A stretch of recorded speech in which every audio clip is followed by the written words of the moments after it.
important. It has its own Twitter feed. And before, with 50,000 followers. Yes, that's what I was going to say. Before the tournament, it was at 41,000. Yeah. So they're at 50? Jeez. 48, or I think is what it is. But yeah. We got two producers today. Zeph, the executive producer of 3HL, is in there. What's up? And Reed is learning. He already knows. I really don't think you need this week to learn, Reed. I think you're there. But Reed will be taking over for Zeph as Zeph takes a trip to Mexico. First time out of the country next week? That's correct. All right, good luck. When do you leave? Friday? Sunday morning. I think our flight is at Sunday. 6. Ooh, that's an early one. Yeah. Got to be there 2 hours. I'll tell you this about that first flight. It's maybe the most crowded time the airport is. And it is chaos nowadays. Yeah, you don't think it's going to be crowded because it's 6 a.m, but good Lord. Doesn't the airport open at like 4? I don't know. I don't know, but it's crazy. So I think we're going to get there probably around 4 in the morning. Yeah, because you're international, right? Yeah. Do you have to connect? Yes, I think we have a connecting flight somewhere in Texas. That would make sense. Yeah. Well, connecting flights don't always make sense. Well, that's true. I mean, seriously, there's a lot of ESPN trips I've taken where it's like, hey, you're going to go east to end up west. Yeah, you're going to Atlanta to go to Oregon. Yeah. Because you're on Delta or something. Yep. Yeah. So that'll be fun. 615-737-1045 at 3HL1045 on X. You can watch the show live, I think, YouTube, Facebook Live, and Twitch. Are we back? Are we back, Zeph? I'm checking right now. I think we're back. Yes, we're on. Finally. All right, there you go. Right. Evan and Big Chat is open. You can communicate with us that way. Slay will be back on Thursday. By the way, Thursday, Will Levis in studio, 3:30 until 4:30. Make a note in your phone. That's going to be fun, and we look forward to that. In the next segment, coming up next, we'll get into Slay's wedding a little bit. May or may not be funny also. Something we find to be funny, me and or Zeph, audio-wise. We play it and let you be the judge. We'll also talk about our experience with Slay's wedding. That's coming up next. 3HL 615-737-1045.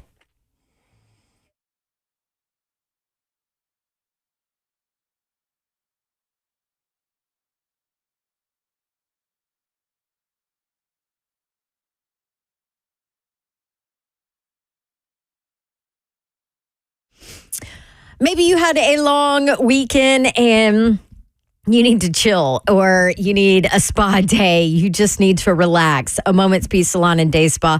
That's where you need to go in order to relax. Yes, they are in Cool Springs, right at the intersection of Carruthers Parkway and Bakersbridge Avenue. And the moment you walk in there, pure relaxation, because it smells so good in there, always. And here's the beautiful thing about A Moment's Peace Salon and Day Spa. They have all these different services all under one roof. And that is what makes them different. No matter what anybody loves, they're going to find something that is going to make them happy at A Moment's Peace Salon and Day Spa. Maybe you don't want a massage, but guess what? You can get a haircut there. They have a full hair salon. You can get a manicure, pedicure, sunless tanning, waxing. They do spa parties, by the way. If you need a little girls get together, facials, makeup, I mentioned the hair salon, you name it, A Moment's Peace Salon and Day Spa has it. Gift cards available 24/7 on their website, amomentspeace.com. Call them 615-224-0770. If you have any special requests, they can handle those, or you can just always stop by there in Cool Springs, the intersection of Carruthers Parkway and Bakersbridge Avenue. That is A Moment's Peace Salon and Day Spa. Go to Dodge Chrysler Jeep Ram. That's where you need to go to get that next new vehicle. Whether you're looking for a car, truck, SUV, or Jeep, new or pre-owned, these are your guys. They will hook you up and help you out. No pressure at all from them. They simply want you in the vehicle that's right for you. So just let them know, Daniel Gupton and his crew, what you're looking for. More room. Maybe you need a third row. Maybe you need to get something a little cheaper. Maybe you need to get something a little more gas-friendly. Whatever you're looking for, they'll be able to help you out. Maybe you have like 37 people in your house and you need a Sprinter van. They've got those too. Go take your test drive. Go go inside. They will help make the numbers work, and it will be that easy. GuptonMotors.com is the website. All of the dealership information is there. Address, phone number, inventory, all of the deals they have currently going on at Gupton right there on the website. GuptonMotors.com. 24 west toward Clarksville. Exit 35 is about 9 miles outside the city. Straight shot into Springfield, Tennessee for the best vehicle buying experience you will have ever had. That's Gupton Dodge Chrysler Jeep Ram, 3450 Tom Austin Highway, just 30 minutes from downtown Nashville. Again, check them out online, GuptonMotors.com.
Three HL 1045 The Zone. Brent Doherty on Davenport.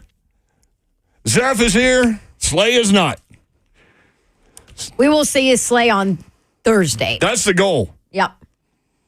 I hope he's here on Thursday. He's got some work to do with a certain quarterback. Yeah, Will Levis, QB1, will be in studio Thursday from 3:30 till 4:30. If you listen a lot, you'll hear us say that a lot, okay? Because, like, that's going to be a really interesting thing, I think, to be able to sit down with one of the 32 best quarterbacks in the country and pick his brain in studio, way different than on the phone.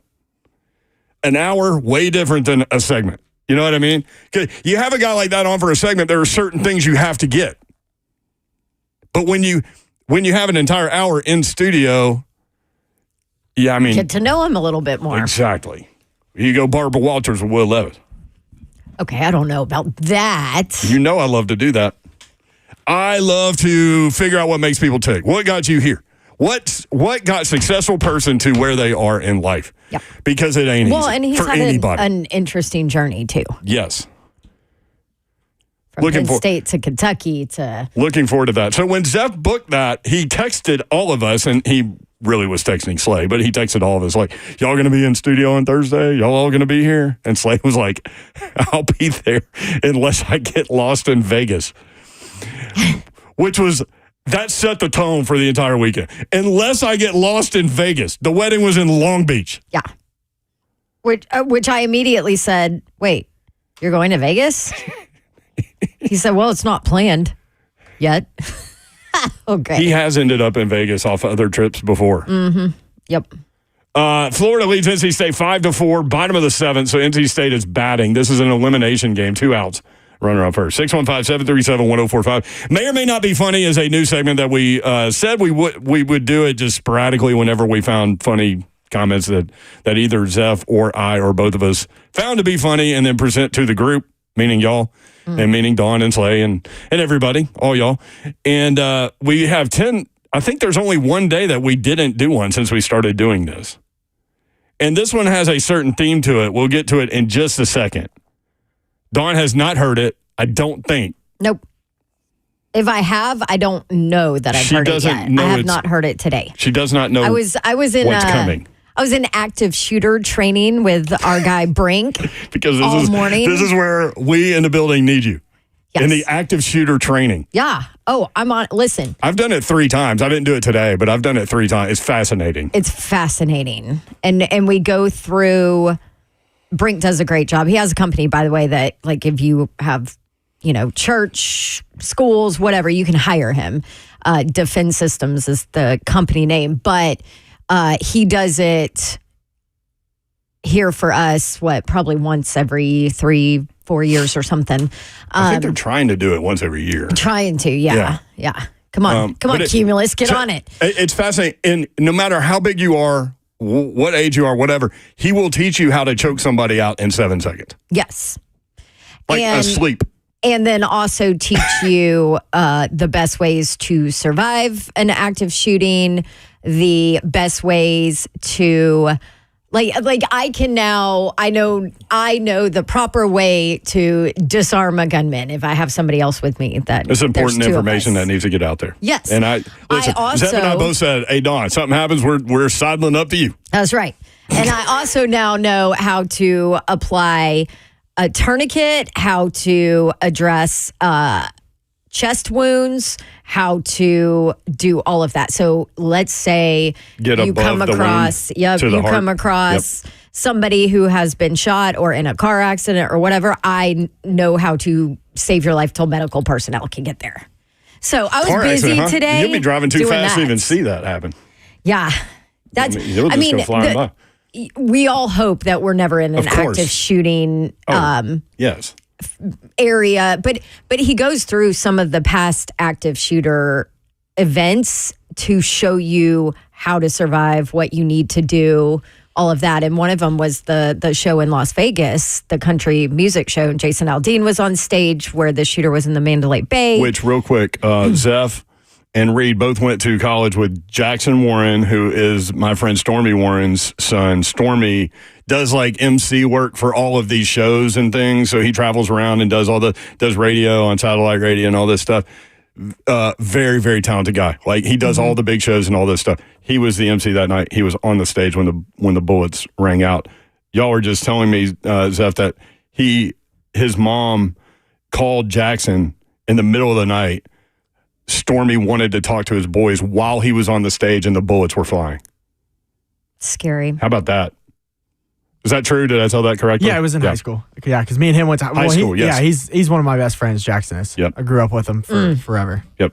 It's terrifying. But it also showed how some of those victims could have been saved too if people around knew how to treat certain gunshot wounds, right? Right. At least until the medical personnel are there or they can get them to a hospital. Yep. So anyway, so I was busy doing important stuff today. Buck's like trashing my dancing, my wedding dancing earlier. And I'm like, listen, I'm busy. I'm learning how to save your lives. You've never right now. You've never propped yourself up as a good dancer. You say you're a good chair dancer. Like you can move half your body. Yeah. Like I can't. Not both halves of your body. No, the top at half. the same time. The top half doesn't answer with the bottom half at the same time. And it's a disaster. But that's okay. You just got to own it, right? But also. I do have a funny story, though, about that when we talk about the wedding. Yeah, we do have funny stories. They will all come out during the course of today's show. So just listen to the whole thing. But if Buck's going to question somebody's dancing, he needs to be a good dancer too. You know, I was so busy that I didn't even notice him dancing. You had a lot of responsibilities going on, which we will document in just a second. 615-737-1045. Talking about college baseball and the growth of that sport. Is it because we're in this market and Tennessee gets so much attention? Like if Tennessee were not good and we're not involved, would we all be like, because when Vanderbilt made the runs to Omaha, we were all in, just like the Tennessee story. And it was people that aren't necessarily Vandy fans that were jumping on board and watching those games and things like that. So it kind of transcended a little bit of fandom. I don't know that Tennessee does that because they're so divisive. Like the Vols are people that aren't Tennessee fans loved or hated. Tennessee fans. The Vols are loved and hated. Yeah, you can't simply just coexist and say, oh yeah, they're over there. Like you have an opinion. Usually, it's true. So I'm curious. So I feel like we've seen it. I've seen it on social media already, and we consumed Friday's comeback in an Uber. There was a bonfire that night. I think that somebody got it on the phone at the bonfire and they were able to watch it. We were in an Uber. I didn't have, we weren't watching it. We were watching the description of what play. Okay, ball one, outside. Strike one, swinging. Yeah. Like base the scoreboard, basically. Yeah, it's crazy. Yeah. So that's how we consumed it. And then, at the very end, it was like base hit 12 and just changed the score to 12-11 and put final. And I'm like, they won. Holy crap. And you were like, what? How did they? It was 11-8. Matthew was. Oh. Wait, Matthew, are you there? I might not be able to pull up. There you are. Matthew, what's up, man? Hey, guys, I appreciate you taking the time to take my call. Living down here in Dallas, I'm not going to act like I'm a college baseball fan, but being from Murfreesboro, I'm a huge Tennessee Vols fan. I made the trip out Friday night, and I think you guys brought up a great point. If Tennessee wasn't in it, we probably wouldn't be paying attention as much as we have. But, I'm 31 years old. I haven't had a lot to cheer for over the last 20, 25 years of my life as a Vol fan. 1998 was a long time ago. Yeah. It got me thinking about this. Because of what was on the line on Friday night, and if it leads to a national championship, if Tennessee takes care of business on Wednesday at 1 o'clock, could what happened Friday night go down? And put yourself in my shoes from this perspective, for us younger Vol fans that weren't around for 98, could Friday night arguably be the greatest Tennessee moment, not just baseball, but overall athletics? You think about the Hail Mary versus Georgia, you think about beating the streak in Bama. I think that has an argument to make. I'll listen to you guys' thoughts, but when you look at... I'm glad you got to experience that. I mean, I can't even imagine... God, it had to be awesome. What it was like to be in that building. But Jason Swain up in Knoxville, a friend of ours, played wide receiver at Tennessee. He's got the Swain event. You can check him out on the socials and digitally and all those things. He said that he thought the greatest individual performance in Tennessee history was Jalen Hyatt against Alabama in Knoxville, where he had the 5 touchdowns. And Nick Saban just refused to take a safety off of Jalen Hyatt man-to-man for whatever reason. He gets stubborn sometimes. And then he said Christian Moore's performance in that game is now the single greatest. So in terms of that game, I don't know about greatest moment, but I thought that was an interesting point by Jason Swain. I mean, it's up there for sure, but you gotta cash that in ultimately, right? Yeah. No, you're absolutely right. Thank you, brother. Appreciate it. Appreciate you guys. Take care. All right, 615-737-1045 down there in Dallas. It's also still baseball. Yeah, true. Now, would you put it up Hard there? for me to answer because I love baseball so much. So, like, that one really. I know, but if saw my you're just reaction in talking real big time. picture, Yes, anything football anything would be. Yeah. football is never going to be trumped. Would you put it over the Drew Gilbert walk-off grand slam against Wright State a few years ago to send them to the put college, them there. to send them to the College World Series? Right, and they hadn't been in so long. Yeah. I still would, though, If they because you're win- there. You know, Todd Helton did the same thing. When way back when. Grand slam to send them to Omaha. Can you imagine what that feels like? Number one, what it would feel like to hit a home run in a moment like that, but to hit a walk-off grand slam to send your team to Omaha, that's a good one. 615-737-1045. Tristan in Brentwood. Tristan, what's up? Hey, I would like to give credit for John Curry hiring Tony Vitality, the head coach of baseball. I mean, he did a great job. Like, if we had just kept him, we could have hired some better, a better head coach. Like, I know Josh Heupel is a great head coach, but like, he had some good candidates. Like, Thank you, Tristan. Appreciate it. Yeah, John Curry did hire Tony Vitello. It's the one thing he did. The funniest John Curry story is when he went to hire the Pirate. We talked about this the other day. And he gets on the plane having hired Mike Leach to be the Tennessee football coach. And while he's on the plane, he's told to go see the suits. And they fired him. But he did hire Tony V. How about that? 615-737-1045. I didn't realize until the beginning of this season that Vitello had been there that long. I know. It did not seem like 7 years. That program was rolling around tumbleweeds. Yeah. For a while. Well, and this is an interesting comment in the chat, too. Danny White created an environment for all of these coaches to succeed. That's coming from Harold in the chat. It's an interesting point. They were so bad in like every sport. And now... Do you think that's accurate? I think there's a lot of truth to that. Yeah. From what I hear. It's not an accident that they're all of a sudden good in every sport. You know what I mean? Well, women's basketball is growth, but there has also been change at the top too, right? Dondi Plowman. I mean, just from kind of top from president down. to chancellor to AD, Exactly. there's stability. And Yes. remember when Chris Lowe was talking about like the problems that Tennessee was having was lack of stability during those years, and then they get the same people each and every year. Yeah, so I think it has a little bit to do with the very top too.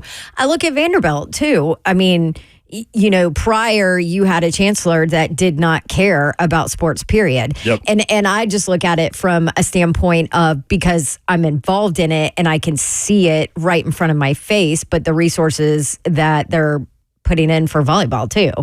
On top of it, to bring that program back and do all that. Like, that doesn't happen if you have a chancellor that doesn't care.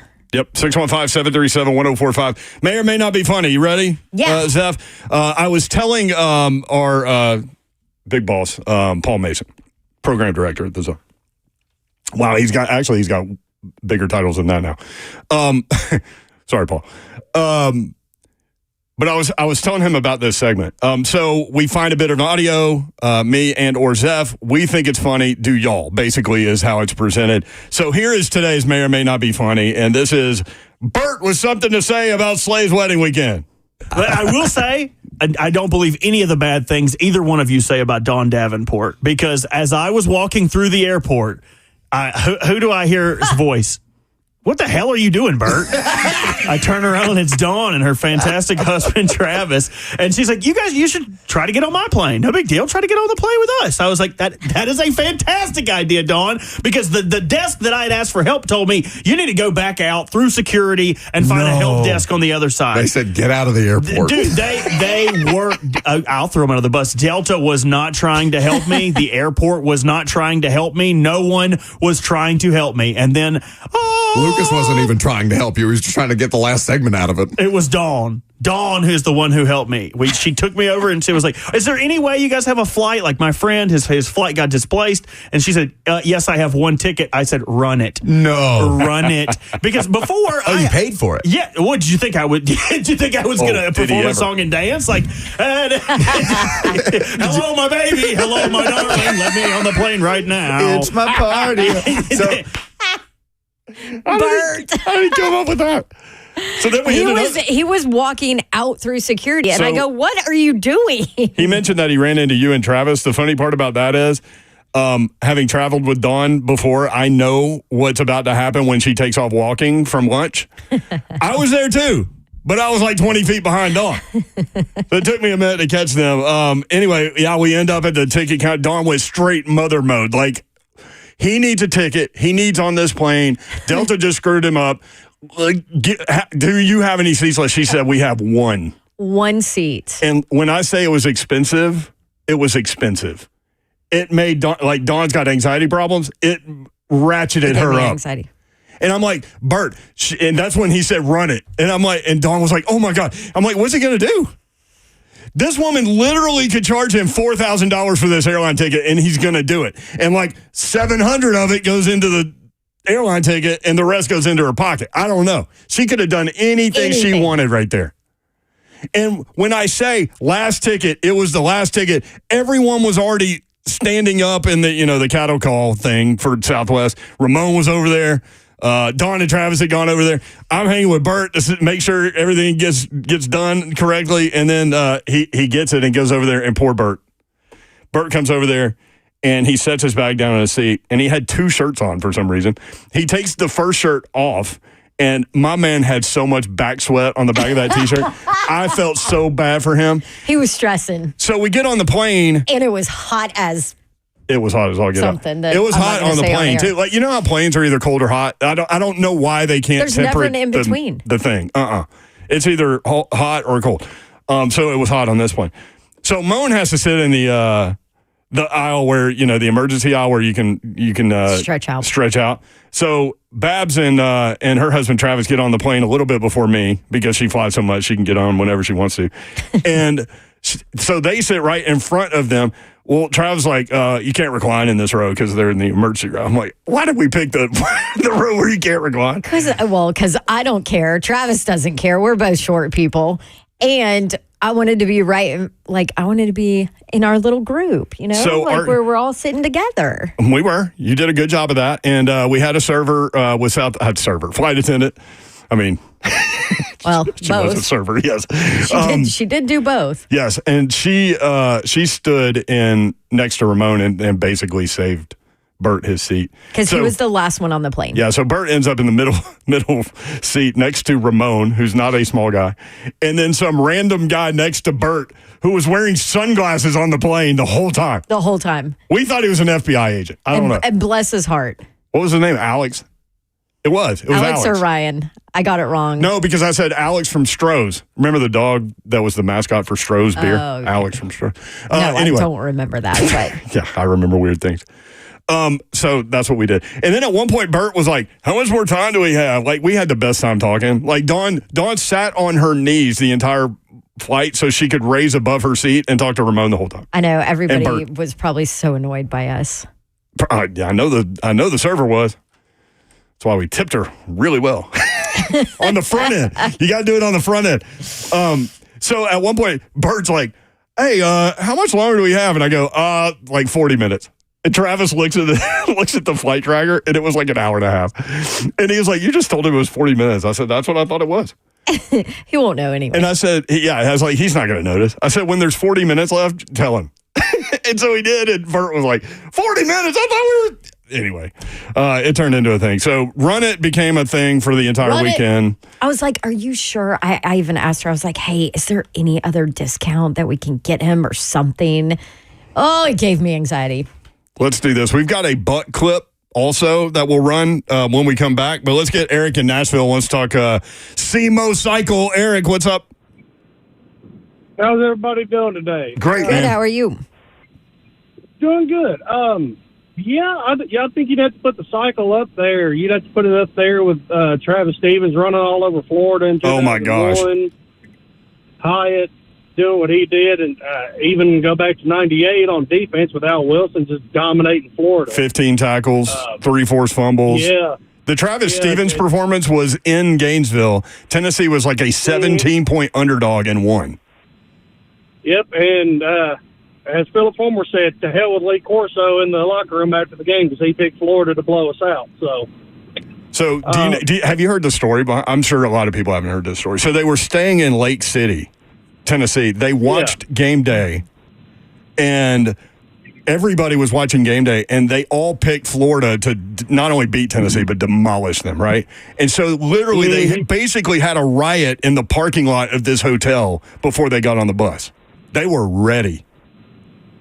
Yeah, and I don't know. I think the last thing I'd want to do is get Albert Hainsworth and John Henderson riled up.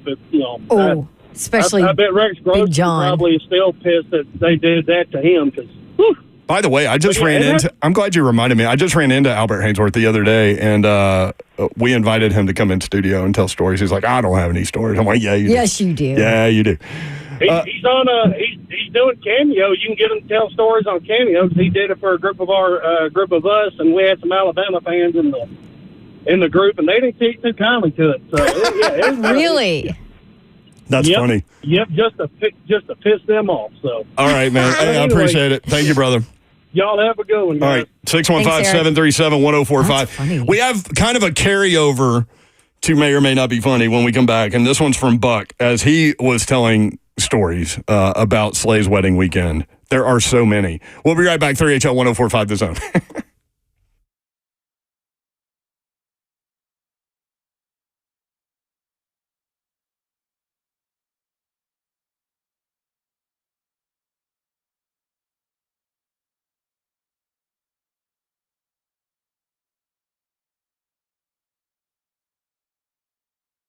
Love Ramon. He's so happy.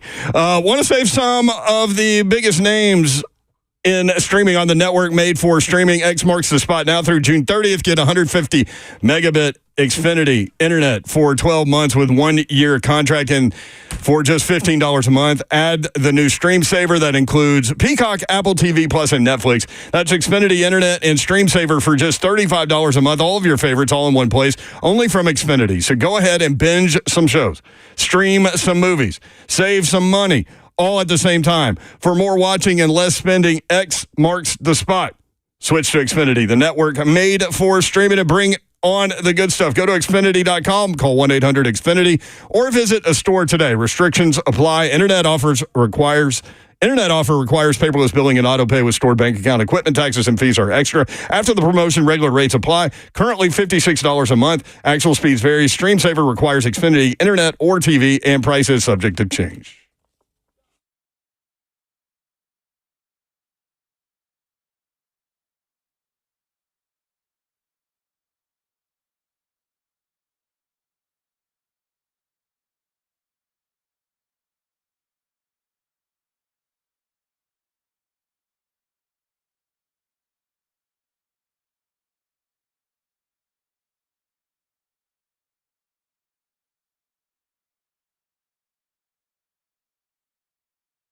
Hey, what's happening, man? Ron Slay still here with you, with Chuck McDowell. This is another papa. Yes, he should be honored. He should be honored. Yeah, Father's Day week is right here upon us. But he's got something good for you, too. You can be a part of a winning team. WhyWesley.com. That's Wesley Mortgage, the official mortgage provider of the Tennessee Titans.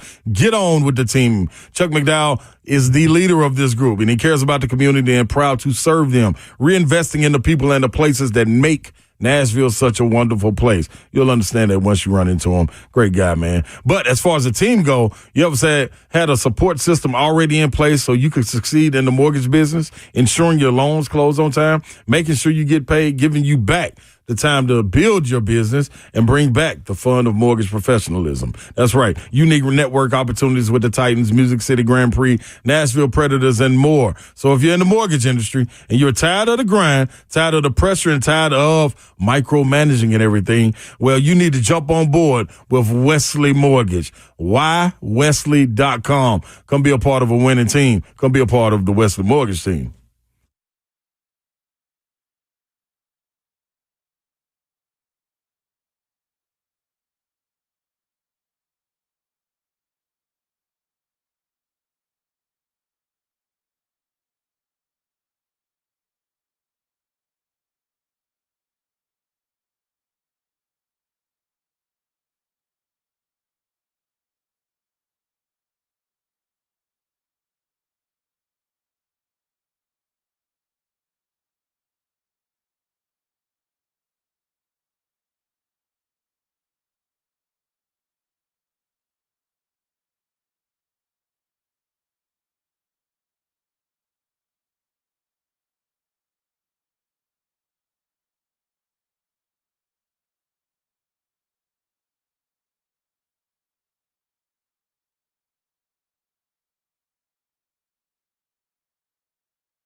3HL 104.5 The Zone. They're in the ninth inning. Florida with a 5-4 lead.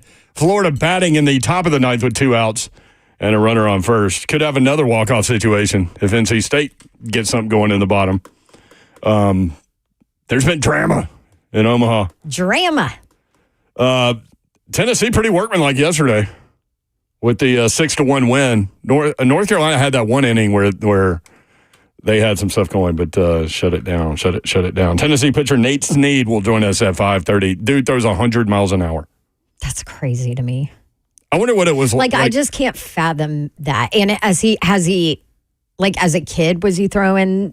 That's what I want. I want the process of how he got to 100. You know what I mean? Well, I don't know if you heard the story about Ben Joyce, who famously threw 105 in a game versus Auburn, but he had like Tommy John, and after the Tommy John surgery, then he started throwing like 100, 101, and then his arm got, like, before that he was like mid, like 94, 95, like as his max. And then after Tommy John surgery, he started hitting the mid, or the 100s, 101s after that. So that's insane how the body works. Ben Joyce had a major jump. So, yeah, we'll ask him that. And the first time he, like, threw a documented 100-mile-an-hour pitch, like, what did that feel like? You know what I mean? It makes my arm hurt to even think about it. 615-737-1045. All right, continuation of may or may not be funny. Slay's wedding, the focus. Buck acknowledges the superstar of the weekend. The MVP of the weekend was Dawn. Dawn Easily. Was excellent. Excellent. I know we put it to a poll at Buck Rising is where you can vote on them. Which of us on air here at 104.5 would be the best wedding guest? I don't know if Dawn is winning in the submissions. I don't know where she is in the voting. She would be my pick because not only did she get Bert a flight out there, she basically took over control of the wedding logistics once things. There were some issues with the kitchen situation. It was an excellent wedding, and everything that Krista and Slay put together was awesome. But there was just some logistical issues around dinner. All of a sudden, I see Dawn bussing tables. Dawn is out here bringing people food to their tables at this wedding, and Travis, who, by the way, this is the first time that I've spent any time around Dawn's husband, which is a shame. He's incredible, rock star. Yeah, we had so much fun, the two of them together. Also, the only bad thing that I will say about Dawn Davenport that is absolutely true, and you cannot dispute this, I've never seen a woman have that lack of rhythm in my life on a dance floor. Dawn, Dawn. Have you ever but seen? No shame. None whatsoever. Have you ever seen Seinfeld, Elaine dancing? What? It's just like we've made that case before. Yes. I mean, it was, but because God loves Slay's sister Christina, because she came around to us all at various points and asked us all if this was our first black wedding. And for a lot of us, it was like, yeah, we're along for the ride. We're having a good time. And like Dawn out there on the dance floor, because the music that is being played is, a little different from a lot of the Catholic weddings that I've gone to in my life or whatever. And Dawn in the middle of all that, just getting down in the ugliest way fashion is one of the highlights of my life. Dawn, I love you for that. Damn it, I thought I was doing great. Slay's sister was incredible. She's amazing. So funny. I do have a funny story about that, though. Okay. Travis and I were dying.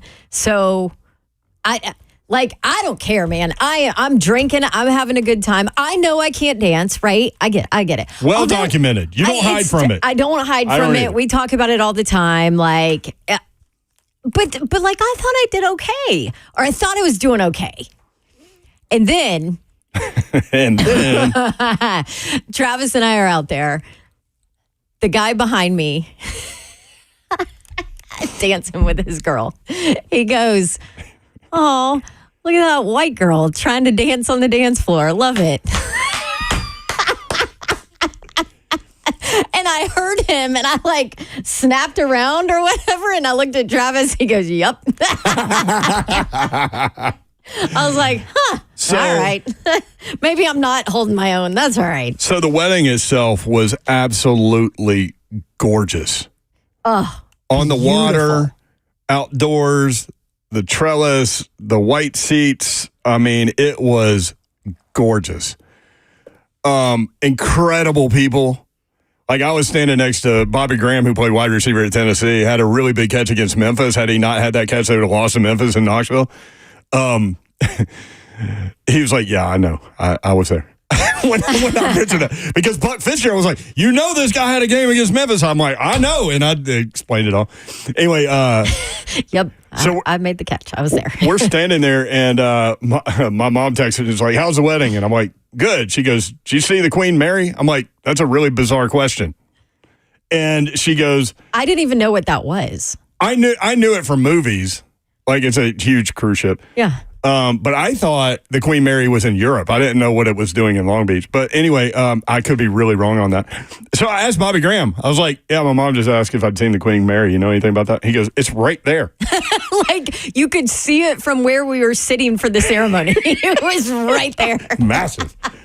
So I took a picture, sent it to her. She's like, yep, there it is. So anyway, and then little Ron, Slay's son, Slay, Chris's son, sat down and played a song on the keyboard and sang, and it was so emotional, man. I mean, he brought the house down. It was so cool. And watching Slay watch his son do that was something, man. That was so emotional. It was very cool. That was one of the coolest parts of the wedding. Outside of, we were all dressed up, and the guys wore black suits, and Buck wore a tux. Hey, let me say this. I kind of like Buck. You like him as a person, or he looked good? No, he looked good, yeah. We had a great time. But I'm like, I don't despise Buck. Yeah, I sat there all afternoon with Buck and Bert, and then Ramon came over. And there's something. Yeah, and so anyway, we get dressed, we come back down, we're going to have a drink and then go over, okay? And so we're at the bar. Slay comes in. I'm like, what are you doing? Like, shouldn't you be somewhere? He's like, yeah, I'm going to get the car. I was like, all right, let's do a shot. He's like, okay, I'll go get the car and then and get his stuff in the car. I should say it that way. And I'll come back. And he said, Don Julio. I go, okay. So at that point, there were 6 people at the bar. Like, it was us, that work here. Right. And by the time the shots were poured, there were 13 people. And in that situation, you don't leave anybody out. You just don't. Well, I'm not going to lie. I would have. I didn't. I know you didn't. 13 shots of tequila. They went through the entire bottle of Don Julio, switched to another one, and switched to another one. And then Slay's like, who's doing the toast? Which I guess should have been me, since I was the one doing the shots. Yeah. He goes, I'll do it. And so Slay did his own toast, which was so good. Documented on video, and it's on the 3HL social media pages, I think. But anyway, yeah, that bill was a lot. That one will get you. 615-737-1045. Yeah, Ross in the borough was at the hotel and witnessed Tennessee's little riot in the parking lot before they went to take on Florida in 2001. So we'll talk with him. Also, Chris in Nashville wants to talk about college baseball. We got a lot going on. 615-737-1045. ESPN did an update on every first-round draft pick. Teron Davenport did the write-up on J.C. Latham, Titans offensive tackle. We'll talk about that coming up. Also, Chris Lowe at 4:45. Nate Snead, Tennessee pitcher, at 5:20. All that and more next. 3HL 1045 this zone.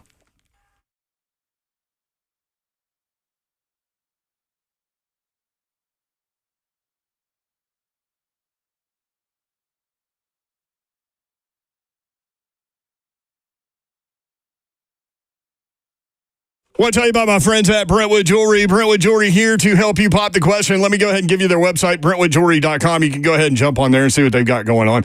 7012 Church Street in the heart of Brentwood, just off Franklin Road. Brentwood Jewelry, again, here to help you pop the question. Let them help you take the stress out of selecting that perfect engagement ring. Slay did it with the Brentwood Jewelry guys as well. They can help you find a beautiful ring in your ideal budget. You can browse their incredible selection of one-of-a-kind rings or talk with their custom design specialist to create a stunning ring as remarkable as your loved one. Did you know that only 1 in 4 men involves their partner when purchasing an engagement ring, and nearly a third of women say they would prefer to help pick it out? If you're thinking about popping that question, make sure you consult with the Brentwood Jewelry team, and they will be able to help you out and do it in the best possible way with the best rings available. 7012 Church Street in the heart of Brentwood, just off Franklin Road. Exceptional style, exceptional deals every day for more than 50 years. Monday through Friday from 9 until 6, Saturdays 9 to 4. Always a click away at BrentwoodJewelry.com.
Good afternoon from the 104.5 The Zone Studios. I'm Joe Hunt. Coming up at 6 o'clock tonight, Kentucky and Texas A&M will be playing in the winners bracket round on ESPN. Now, don't forget, coming up on Wednesday, Tennessee plays at 1 p.m., and you'll be able to hear it right here on 104.5 The Zone. The Boston Celtics are looking to close it out tonight, 7:30 p.m. tip, as they currently lead the NBA Finals 3-1 over the Mavs. You can watch that one on ABC. And if you're a fan of Hard Knocks in season, this is going to be a little different this year, as Hard Knocks is going to focus on an entire division, and they just announced that it will be the AFC North, which the series will debut on December 3rd. For all your foundation repair and waterproofing needs, you need to visit USSTN.com. Breaking news at once on your home for the Vols, the flagship station for your Tennessee Titans, as well as home to 3HL. This is 104.5 The Zone.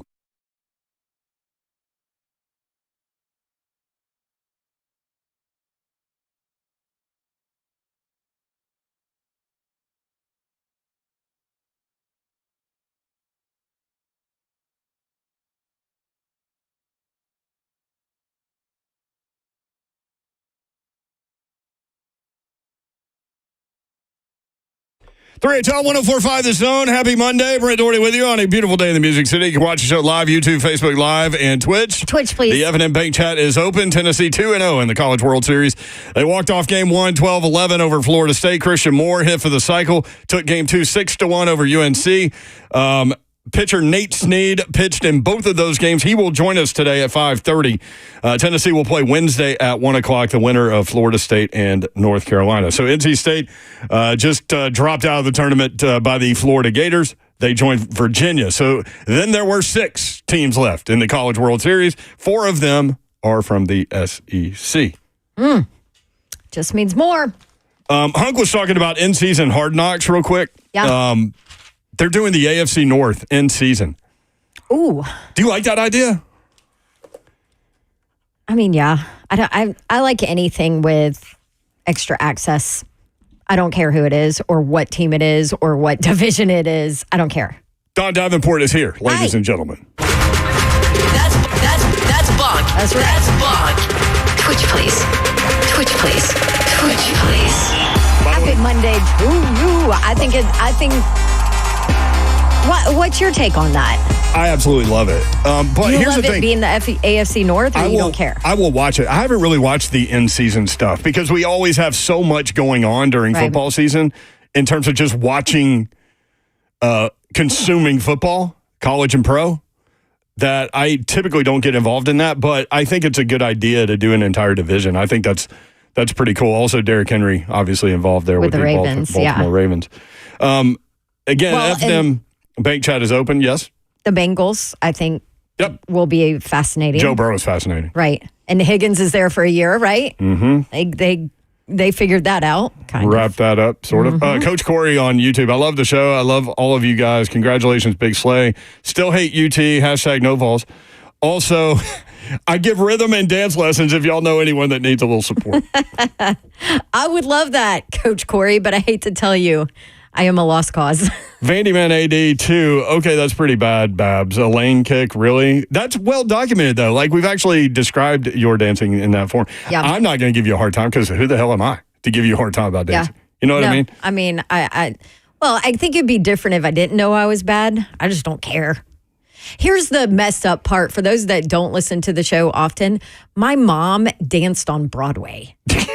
Like, my mother is a phenomenal dancer. Yeah. I mean, if you watch the show on YouTube, Facebook Live, and Twitch, please, you'll see Dawn dancing to, we call it bump music when you come back, and you look like you can. Yeah. But it's just when you stand up. It's when you have to put the legs with the arms. Like, So anytime Dawn is on the dance floor, someone just needs to bring her a chair. That's right. Is what I'm hearing. Yeah, I just need to dance in my chair with just my arms. I can do that. Not like that. No. See, but Mr. Babs is not a great dancer either. Yeah. I mean, he's better than I am, but that's not saying a lot. Yeah. And so I'm just helping him out because nobody notices that he's not a great dancer because everyone's All eyes God, on you. that poor guy. Look at her. All eyes on you. Daryl in the Borough says, Russ with the Steelers on that Hard Knocks. That's true. Yeah. You get the Russell Wilson. That's right. And, what's his name? Justin Fields. Justin Fields, yeah. Situation. That'll be fun. And then the Browns are always going to brown, right? They will. 615-737-1045. That'll be the Deshaun Watson thing.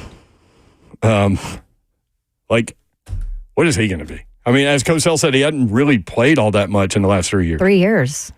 So it's hard to know there. This came up in the first hour, and it was, we're talking about, I forget who called, but asking about like that moment when Tennessee came back, bottom of the ninth, scored 4 to walk it off. One of the bigger sports moments in Tennessee history. So we started talking about big moments, and somebody mentioned Travis Stevens going off against Florida in 2001. By the way, shout out Travis Stevens. He lives here. Oh. And he went off. He had so many long runs. It was ridiculous. But I told the story, and I think the team was staying in Lake City, and watched game day that morning, like in all the rooms. And basically, after game day was over, and not only did they pick Florida to handle Tennessee, and they were a 17-point favorite, I think, in that game, that basically all the players ended up in the parking lot like in a riot form, basically. I mean, just mad, ready to go, ready to get on the bus.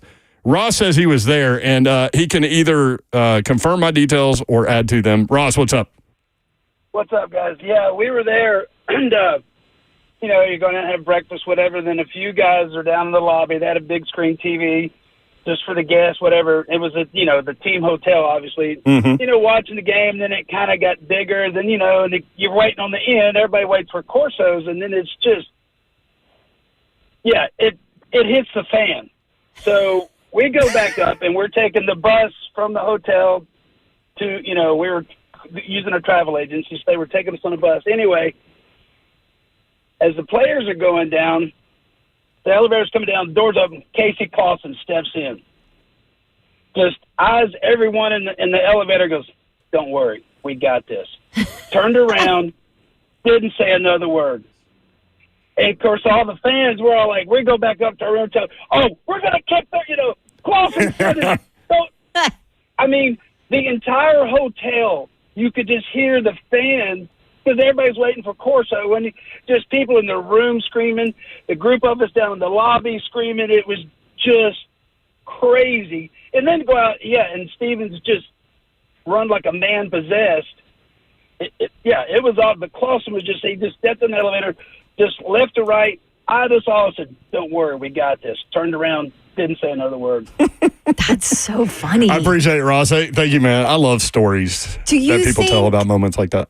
Do you think that teams nowadays in this generation get that fired up by other people's picks? I feel like it's so out there now with social media, and it's so easy for people to share opinions. And pre-social media. So this is 2001. Game day you was had to watch what you were watching, in the moment. You have Travis Stevens' stats from that game. Listen to this, Babs. 19 attempts. 226 yards, 2 touchdowns, averaged 11.9 yards per carry. His longest run was 68 yards. Wow. He had like 4 or 5 runs that were over like 30 to 40 yards. I mean, it was crazy what that dude was doing. He had 226 of Tennessee's 242 rushing yards in that game. Oh my gosh. So feed the beast. Yeah, so 2001 obviously was 9/11. Yeah. So Tennessee, Florida got moved to the end of the season. So that was for the SEC championship. Florida was a 17-point favorite. John Chavis, the defense coordinator at the time, came up with an idea to move Albert Hainsworth and John Henderson, like basically pre-snap. They weren't set in a 3-point stand. They were pacing the line of scrimmage. They were walking back and forth. They called it the Prowler package. And they're both 6'7". Oh, my gosh. 300 and whatever. And Florida the just Prowler package. the Prowler package. And now you've seen other people do it. Like they stole that idea, but can you imagine being on that offensive line trying to figure out? It's almost like musical chairs. When the ball snapped, where are these guys going to be? You know what I mean? It was like Myles Garrett last year versus the Titans. That one was funny because Tennessee kept moving 2 tight ends to Garrett's side. So when he went to the right, they would move 2 tight ends. He would go to the left. They moved the 2 tight ends. They end up with a false start, or they had to call a timeout. They ended up having to call a timeout because they couldn't get set because he kept going from one side to the other. And then they had to delay a game out of the timeout. And a delay game out of the time. So when Myles Garrett goes to the sideline, you can see Schwartzy laughing. Isn't that the game where Garrett was like pretending to like dribble a basketball between his legs, like in front of the Titans offensive line? Just child's play. Yeah, I think it was something. I mean, he could have done anything he wanted, and basically did. 615-737-1045. Chris in Nashville. Chris, what's up? Hey, how's it going, everybody? Can you all hear me? Yes, sir. All right, cool. Hope everybody had a good Father's Day weekend. Yes, sir. Thank you. Not a problem. I just lost my train of thought there. Well, I'm just glad that we had such a good weekend for the baseballs, because Father's Day hasn't been a good one. Because little PSA, a little PSA for everybody out there: spend time with your loved ones every moment you get, because you never know when you're going to have to say goodbye. Last year around Father's Day, my father got diagnosed with stage 4 lung cancer and passed away a month after that. So even if it's just calling them on the phone and telling them you love them, do it. On a lighter note, y'all brought back nostalgia with the 0-1 Tennessee Florida game, because that was actually my very first Tennessee game that sealed it for me and became me a long time and made me a VFL for life. Wow. So let's just hope the baseballs can keep this run going and get the championship. It just sucks that it just stinks that there's 3 too many SEC teams in the College World Series, especially those swamp geckos down there at Gainesville State Penitentiary. Y'all have a good day. Go Vols. Thank you, brother. 615-737-1045. Yeah, that 2001. So Tennessee wins that game.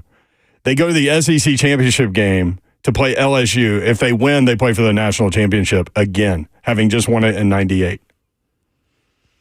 But they lost to LSU. Was it Matt Mock or Rohan Davey, or a combination between the two? The dentist. I can't remember. That's a slightly worse memory as a fan than the Florida game. After the Florida game, they flew home, and there was like thousands of people at the facility when the bus pulled in after beating Florida. 615-737-1045 at the RHL 1045 on Twitter. ESPN did an update on every first round draft pick. Teron Davenport did the write-up on Latham, Titans offensive tackle. We'll read that for you and take more of your phone calls. 615-737-1045.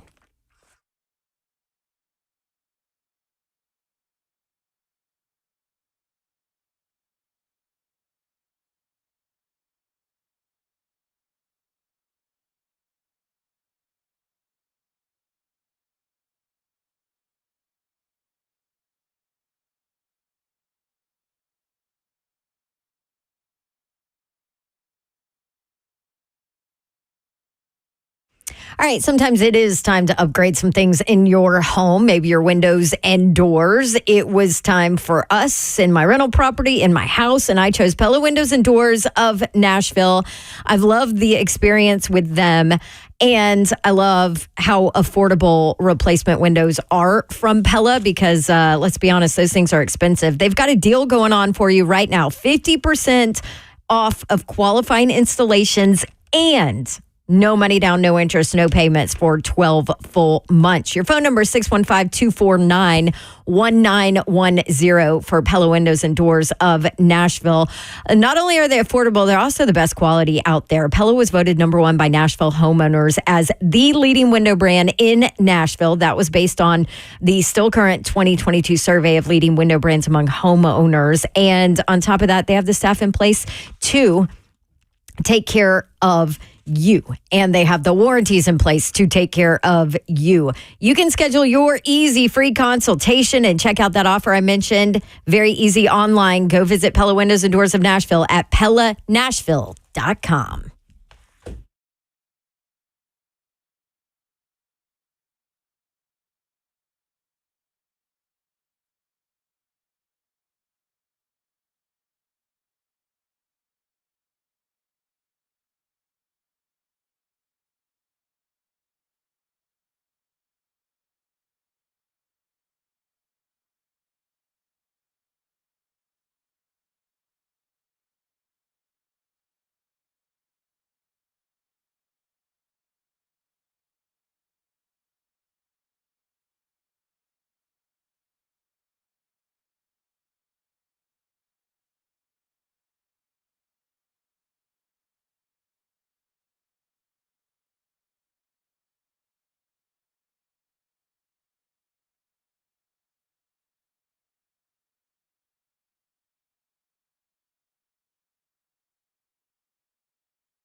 So many people trust Two Rivers Ford.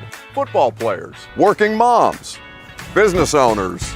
Why? Because Two Rivers Ford has been doing business with integrity for decades. Two Rivers Ford, the South's most trusted Ford dealer.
There you go, 104.5 The Zone. Brent Doherty, Don Davenport with you. What up, Babsy? What up? Coming up tonight, Texas A&M and Kentucky, 6 o'clock on ESPN. There are 6 teams left. NC State and Virginia have both been eliminated. So Tennessee, Texas A&M, Kentucky, all undefeated. UNC, Florida State, and Florida also still involved. Also, Dallas and Boston tonight. Dallas got them. Boston going to close it out tonight, though. I mean, they're 10-1 in their last 11 games. Yeah. 6.5 point is the spread. Boston favored by 6.5. 7:30 on ABC. 615-737-1045. Titans center Lloyd Cushenberry in 2023. A to Z Sports put this out. We saw this when we were on the trip. I think coming back from the trip. 605 pass blocking snaps in 2023. 14 quarterback pressures. 1 quarterback sack allowed. How is Aaron Brewer ranked ahead of him in Pro Football Focus again? 11th versus 14th. Crazy. We're going to talk about what Nick Holtz had to say about Latham, also what Teron Davenport had to say about Latham. But first, let's spend some time on Friday night. So Tennessee's down 11-8. One of the things that's happening in this game is that Christian Moore is in the process of hitting for the cycle. Here is the home run that did it. John Wilkerson on the Vol Network. Pitch, driven in the air towards center field. Going back is Williams. He looks up. Christian Moore has hit for the cycle in the College World Series. He lines that ball over the fence to straightaway center. It's his 33rd home run. His 72nd run batted in. 4 hits. Triple, double, single home run. And Christian Moore has pulled his team within 2. How about that? How about that, Christian Moore? All right, let's go to the ninth inning. Tennessee, of course, trailed 11-8. We pick it up where they trail 11-9. Runners on second and third. 2 outs. Blake Burke up at the plate trying to tie the game. John Wilkerson with the call on the Vol Network. A check to the runner at second. Another 3-2. Hot smash up the middle. Base hit for the Big Orange. Peebles will score. Moore will race around third. This game is tied. Blake Burke has done it for the Big Orange. There's more baseball to play for Tennessee.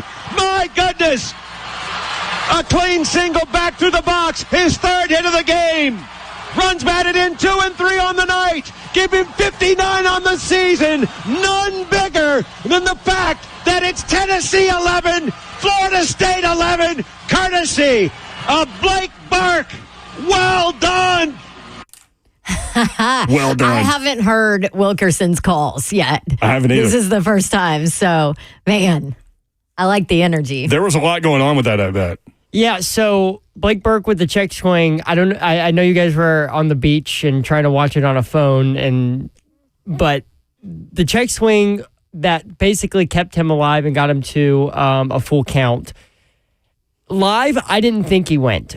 Live, it didn't look like he went. It looked like he held up. But when they played the slow-mo from the dugout camera, which isn't directly in line, it's kind of back a little bit. It looked like it was very close. I'm surprised Tennessee got that call because as Vols fans know in the past with battered Vol syndrome. Battered Vol syndrome is a real thing. They do not get calls to go their way like that. And this one did, and you just kind of knew after that, like, okay, something special is about to happen. And Blake Burke after the game and several other guys were just like, nope, he didn't swing. I think was it Billy Amick that said no comment? He just didn't even want to talk about Billy Barrels. Yeah. Yeah, check swings are hard because in real time, it's maybe that call more than any other call. When you slow it down, it presents a different story sometimes than when you watch it in real time. But so Tennessee ends up with 2 more runners on, and Dylan Dreiling with 2 out. Tie game, 11-11 in the bottom of the ninth. John Wilkerson, Vol Network. Tennessee 11, Florida State 11. Check of the runner at second. Pitch by Holtz. Pitch line in the air towards center field, towards left center field. That ball gonna get down. Dylan Dreiling has done it. The comeback is complete. Blake Burke scores from second, and Tennessee walks it off. 4 runs in the bottom of the ninth.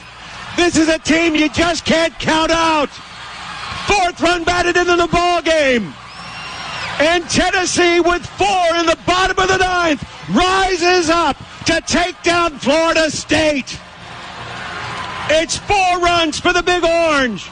On 5 hits, 2 men left. The run batted in for Dylan Dreiling is his 67th on the season. And none bigger from the sophomore from Hays, Kansas. Family and friends in attendance for the heroics. Tennessee 12, Florida State 11. The Volunteers say hello win column for the 56th time. This one belongs to the Big Orange, and this is Tennessee baseball. I love John Wilkerson so much. I'm telling you, he is one of the nicest guys you would ever have an opportunity to meet. And what's funny is his personality type is really low key. And like to hear him get like that is awesome. Yeah, and you feel it from him. When I worked with him, when my time over at the Sports Animal in Knoxville, I worked on a couple of his shows, and he is, like you said, the nicest person, and he's very chill, very relaxed when it comes to being, on the air in terms of on his show. But when it comes to being in that booth and in the stadium in mid game, he turns it up to 11. Yeah, absolutely love it. Huh.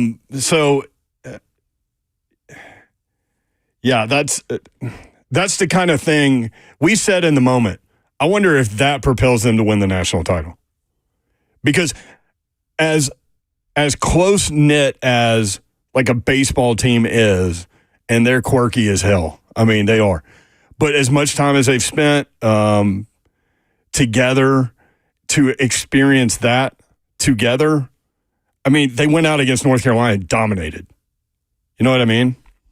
So we'll see. But, man, what a moment. 615-737-1045 at 3HL1045. Zeph, let's do this one because I want to hear what this is and get Baptist's take. This is cut 9. Kirby Cannell, the relief pitcher with the handlebar mustache. Maybe you guys have seen him if you're not a Tennessee fan. Speaking of quirky, via Frank DeLuca of WBIR. What about finishing homework on time?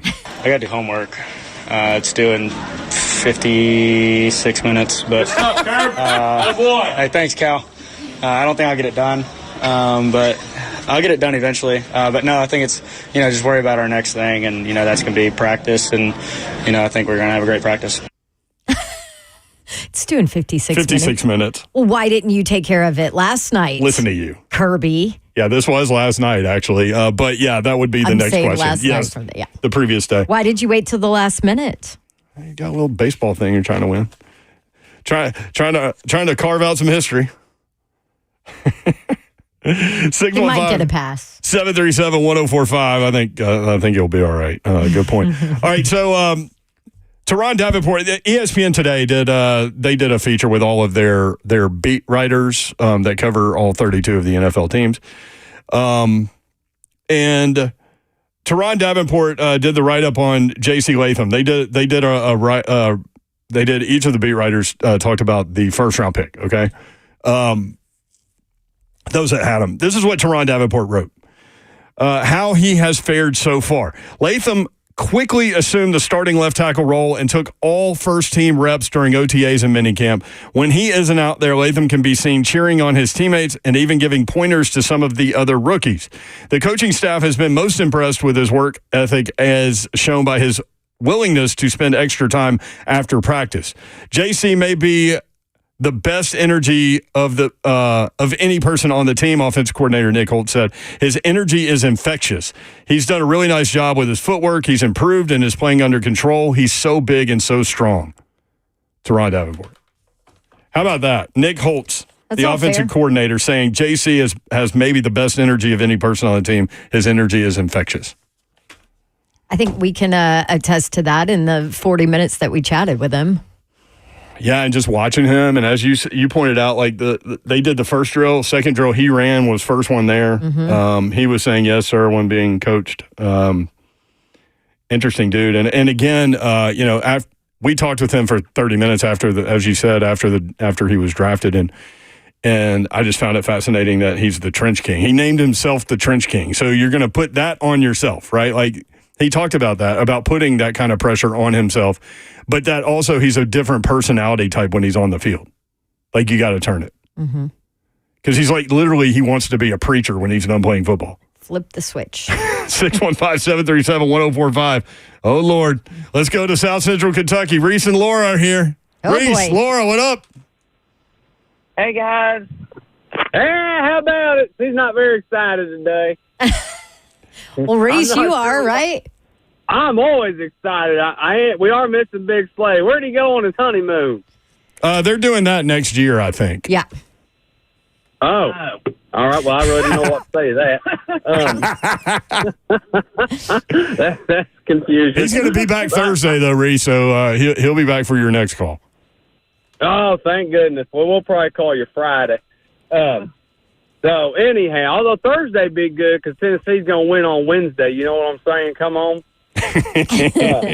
You enjoying this little run by the Vol baseball team? Man, I tell you what, I was so glad y'all played them radio clips. I went all over the UT Vols network on the internet trying to find it on Laura's phone. I couldn't find it. I went over YouTube, could only find the highlights. Laura wouldn't let me listen to the game in the car because she was worried cops were going to come by, and I'd done had 10 beers. So we had to watch it on TV, both games, and it's just not the same. You know what I'm saying, Mayor? Yeah, I just want to reiterate that the car is stopped and off, and you listen on the radio, and that's what y'all do. Yeah, that's our thing. That's what we do. Yeah. And so John Wilkerson is amazing. I'm so glad y'all played that. It literally gave me goosebumps on those phone calls. My hair was standing straight up. It was amazing. That man, we're lucky to still have him, that nobody has stole him for an MLB team. You know what I'm saying?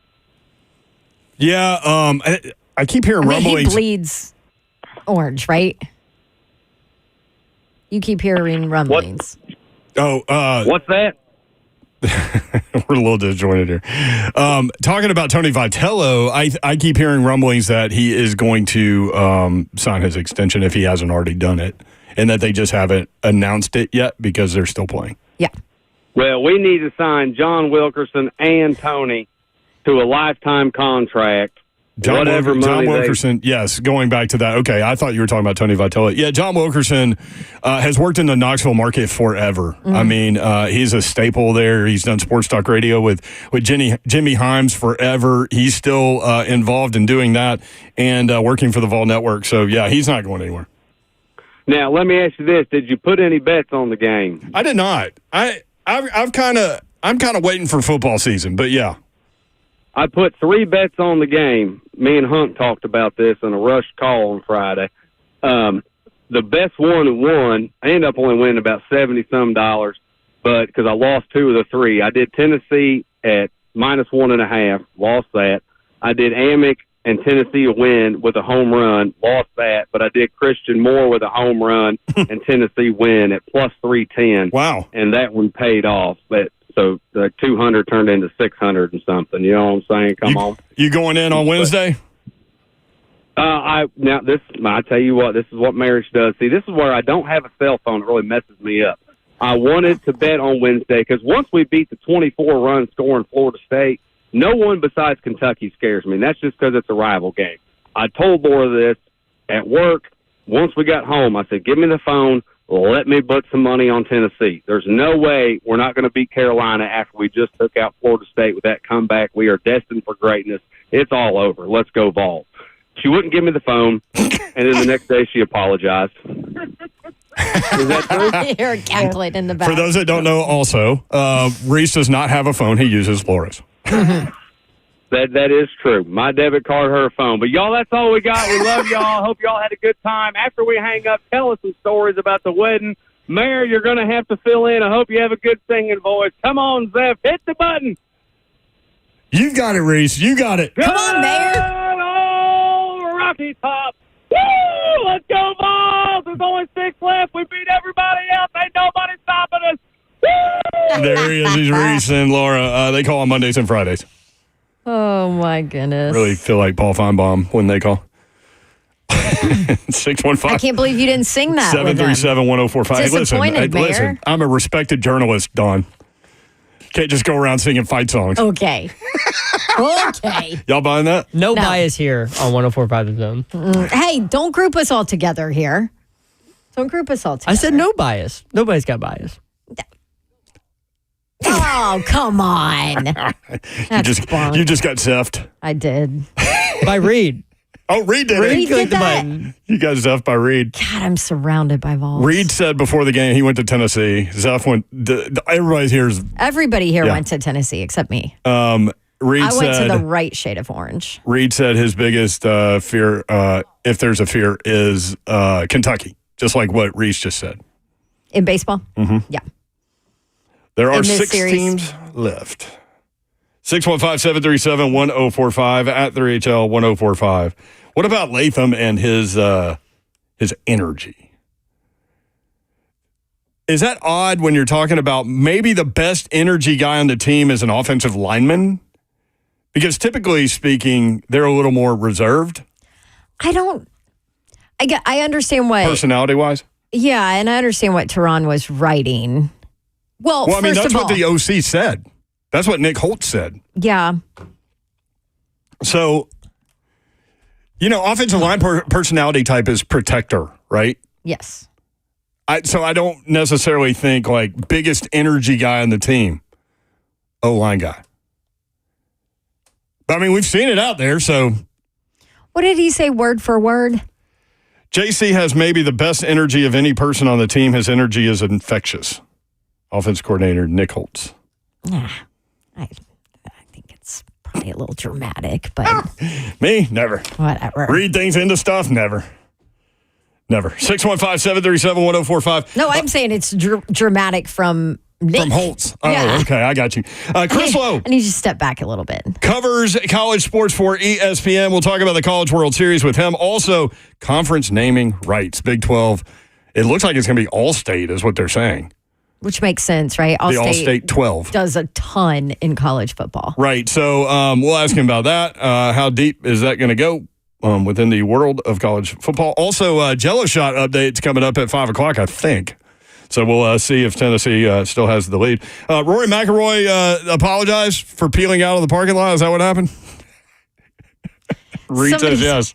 Yeah, so Zev said... He was out in 6 minutes. Rory apologized, and Mayor said, well, for what? And I said, for being a little, you-know-what. Twitch, please. Yeah. That's why he apologized. He watched DeChambeau on television win it, turned around and walked out, and was out of the parking lot, skidded out of the parking lot in less than 6 minutes. No shaking of the hand, no nothing. I'm out of here, baby. I mean. You live, guys.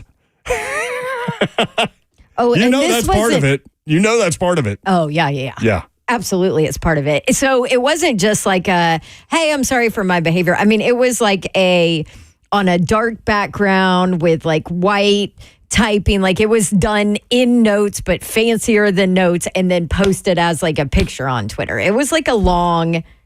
Right, well done. I mean, I wouldn't... I'm not going to read it because it's really long. Says he's given up golf for 2 weeks. Yes, he did say, I'm going to take a few weeks away from the game to process everything and build myself back up for my defense of the Genesis Scottish Open and the Open at Royal Troon. I got you. I mean, to blow a 3-footer, not even a 3-footer. He also said, to lose a major. I've shown my resilience over and over again in the last 17 years, and I will again. I love it. When we come back, Chris Lowe next on 104.5 This Home.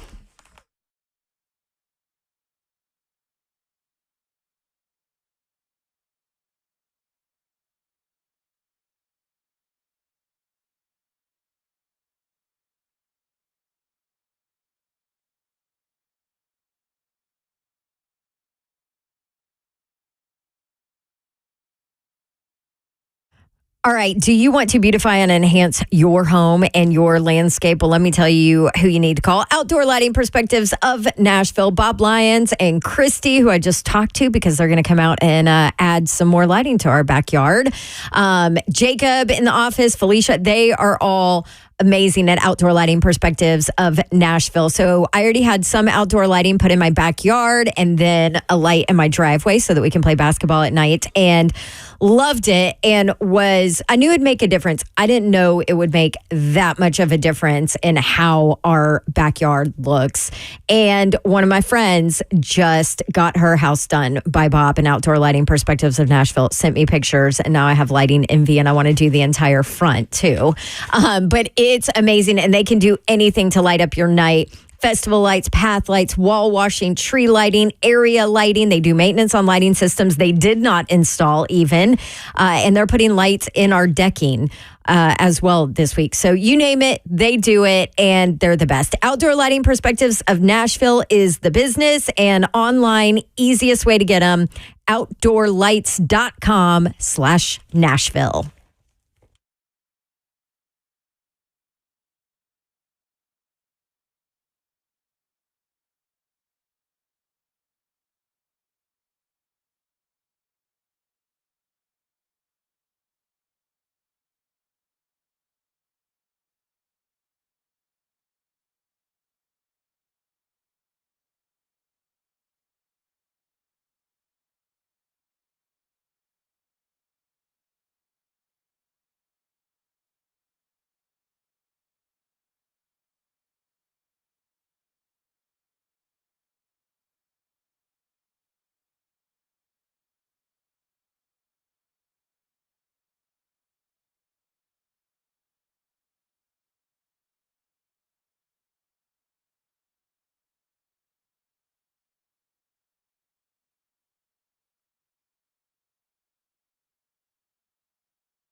3HL 104.5 The Zone. Britt Doherty, Don Davenport, Ron Soleil.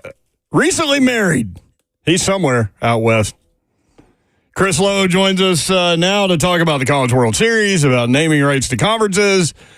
Works for ESPN, senior writer. CeeLo, what's up? How are you, man?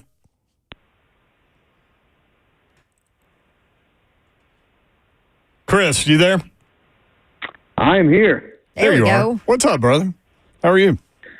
I'm just trying to follow Slay on his tracker. Is he in Vegas now or Tahoe? Where is he? He could be. We don't know.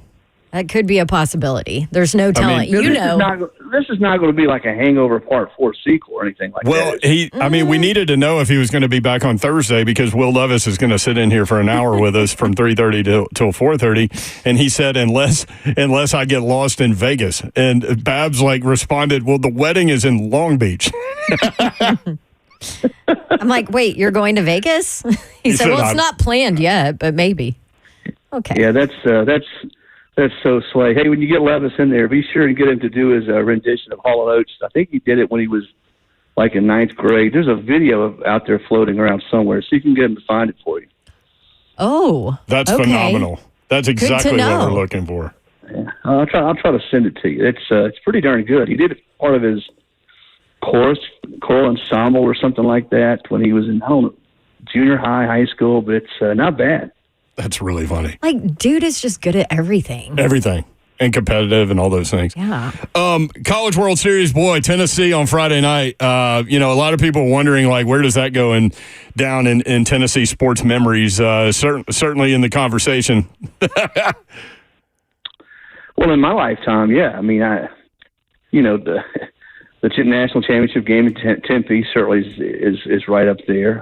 I think the Miracle in South Bend football, 91, I guess it was. And those were football, but baseball, I mean, I don't think anything else comes close, to be honest with you. Maybe Gilbert's Grand Slam. Yeah, that's what we were talking about. And Helton had one like that, too. But, yeah, I mean, recency bias. I mean, that was – and it's interesting because we talked about the difference between the 2022 team, which was also ranked number one, and this team. And the 2022 team really never had to battle back through adversity in games. They would, they weren't behind a lot, right? And then this one has had to do that and has had to battle back in games, and they were able to do it on Friday. And we've seen it so many times, Chris, when a team that comes together like that experiences a moment like that, they start believing that it's destiny, and that makes it a powerful thing. Yeah, I think when you consider what was at stake, this was a College World Series. Gilbert's was first game of the regional. This baseball team reflects its head coach. I don't think there's any question about it. And when you look at Tony and you get to know Tony and you're around him and spend some time with him, you see him in practice, you see him on the recruiting trail, you talk to people. I mean, it is a tough-minded, bite back, the ability to focus and come through in clutch situations, and yet not get too tense and too uptight, and that's sort of the kind of person Tony is, and you really can say that about a lot of really good sports teams, that they reflect or take on the image, the tone that their head coach sets. But I tell you what, it's been a while since I've seen a team at Tennessee in any capacity. Maybe some of those Pat Summitt teams back when they three-peated, back in the late 90s, that has really just been a total reflection of their head coach. He's kind of a chameleon, too, because he goes with kind of the personality of the team and lets them be them, which I think is a very freeing experience as an athlete, an employee, or whatever, right? You be you, the best version of you can be. And that's why I think his teams have been so good, that they're not looking over their shoulder. He makes the right calls, and he makes tough decisions. And, whether he's pulling a kid out of the game at pitcher, whether he's pinch hitting a different guy, all the things that have happened. And, coaches get credit when things go right, and, they get the blame when things go wrong. But just Cannon Peoples at bat the other night. Take that one at bat, for instance. He brings him in to pinch hit. The kid has had a pretty tough year. He's talented. He had a great year last year as a freshman at NC State. He was a big get in the transfer portal, and he works that at bat, and gets on base. And I think when you look at that game, there's so many plays. Christian Moore was just Superman. So many plays in that game, but I don't know if you sort of break it all down, there was a bigger at-bat than that one. All right, before Dawn asks you a serious question, Zeph says he found Will Levis singing Hall & Oates in high school. Really? Let's hear this. On a night when dreams become dreamers, when the Mexican winds are Not bad. Okay, Chris, that's not bad. I think it's really good. You know, when I went up to do a big piece on Will, his going into his last year at Kentucky, I remember sitting with him in Lexington, and it somehow it came up. And we were sort of what Dawn said a minute ago, touching on how he's pretty good at everything he does. And he mentioned that. He mentioned the Hall & Oates, and I said, man, you got to get me a copy of that. And he sort of has this sort of sly smile. He said, we'll see. I think I ended up getting it from his dad or his mom. I'm sure he appreciated that. Oh, yeah. We ran it with the story. And, first of all, to have the guts to stand up and do that. Singing Hall & Oates ain't easy. Of course, you won't me to sing anything. But you're right. Not bad. And that's sort of who Will Levis is. Chris Lowe, senior writer for ESPN.com, with us on 3HL. Man, that's amazing. All right, let's talk about college football and the next craziness that seems to be happening, and that is the naming rights for an entire conference up for grabs. Looks like it might be the All-State Big 12 or however it's going to happen. How crazy is this? Well, it's just a start, Dawn. I mean, these schools and conferences are going to have to find more money with the way the game's changing. If they want to keep staff and athletic departments, if they want to keep smaller sports, when I say smaller sports, Olympic sports, there's only so much money, and you squeeze and you squeeze and you squeeze the donors, and some of the donors are making choices between, are they going to give to collectives, are they going to give to build facilities? I think we've probably seen the end of the facility arms race. But with the money that's going to have to now be doled out to players, and with the different schools, we're going to see a lot of it. You know what it's going to resemble? You're going to laugh when I say this. It's going to resemble NASCAR or PGA golf. Look at all the patches and the sponsorships that Look at DeChambeau the other day. All the different companies. You're going to see teams with patches, I think, on their jerseys. You're going to see conferences. Field. We're already seeing some of that. Where Kentucky plays is Kroger Field. Yeah, but you're going to see a lot. You're going to see a lot more of it because everyone's going to be looking everywhere they can for more revenue. I think if this thing with the Big 12 goes through, the All-State Big 12 Conference, or what they call it, I talked to somebody, I read somewhere where you're talking about over $3 million per team that would add in. And if you're the Big 12 right now and you're looking at the kind of money that the Big 10 and the SEC are going to generate over and above, way over and above what the ACC and the Big 12, you got to find ways to make up some of that money. No way the SEC ever does this, right? I don't think so. You never say never. Mm-hmm. Everybody says that the big question now is, will the SEC now do away with its league championship game? And I say no.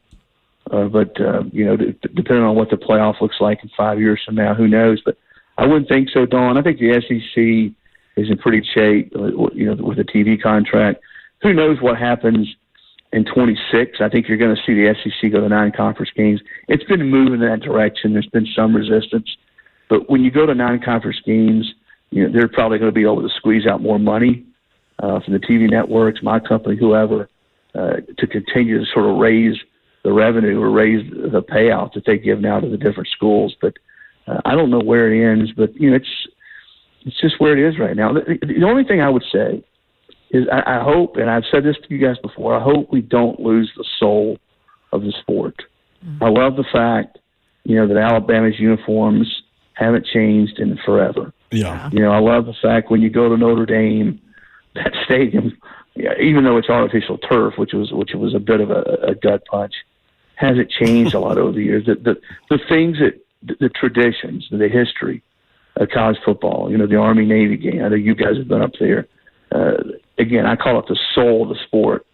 that we don't lose it. And I'm not talking about paying players. That's here. That's going to stay here. It's going to continue to evolve, and those kids should get. It's been a long time coming, but let's not screw with the other things, the intangibles, the things on the periphery that have made college football so special. Love it, Chris. Great stuff, man. Appreciate you hopping on today, brother.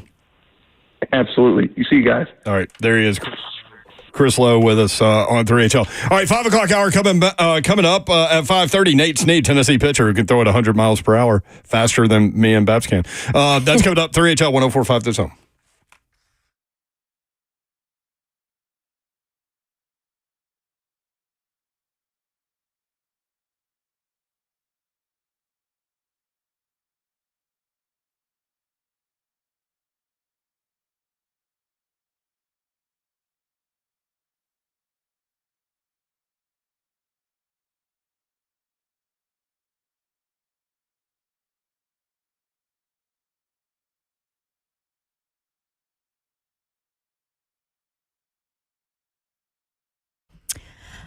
All right. Do you have debt with all the rising costs around? Your credit card bills are out of this world, and maybe you just need some extra cash to be able to get out of debt and get away from all those high interest loans you have going on. Loan Pronto is all about helping you out with that. With their Equity Express line of credit, Loan Pronto can help you make it happen and help you turn your home's equity into cash almost instantly.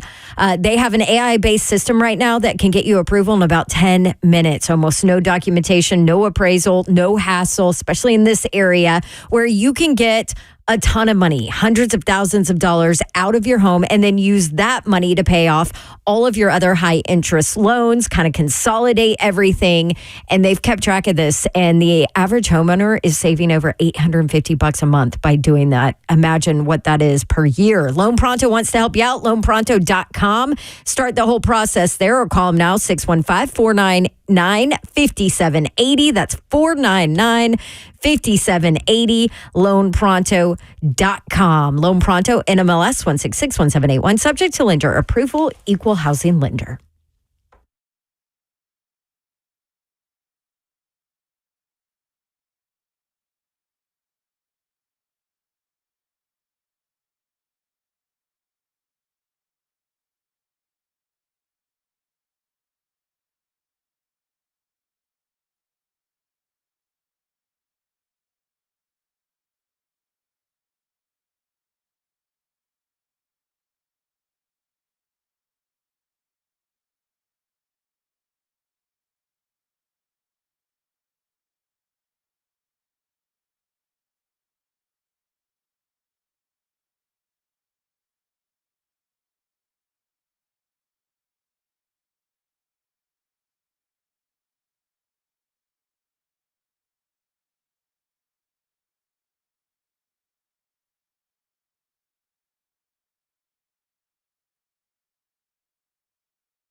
And good evening from the 104.5 The Zone Studios. I'm Joe Hogg. LSU has got a new lawsuit on their hands.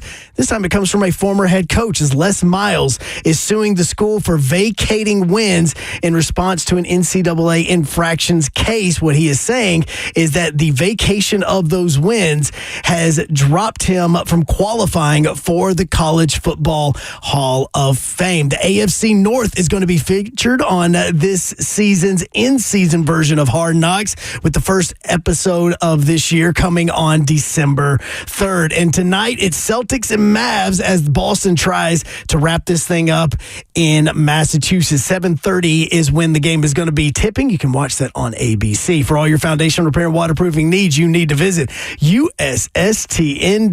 Breaking news at once on your home for the Vols, the flagship station for your Tennessee Titans, as well as home to 3HL. This is 104.5 The Zone.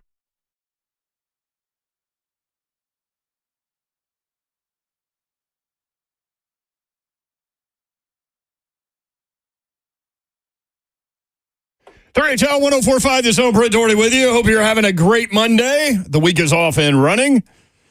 Can watch the show live, YouTube, Facebook Live, and Twitch. Twitch, please. That is the voice of one, Don Davenport. Hey, happy Monday, people.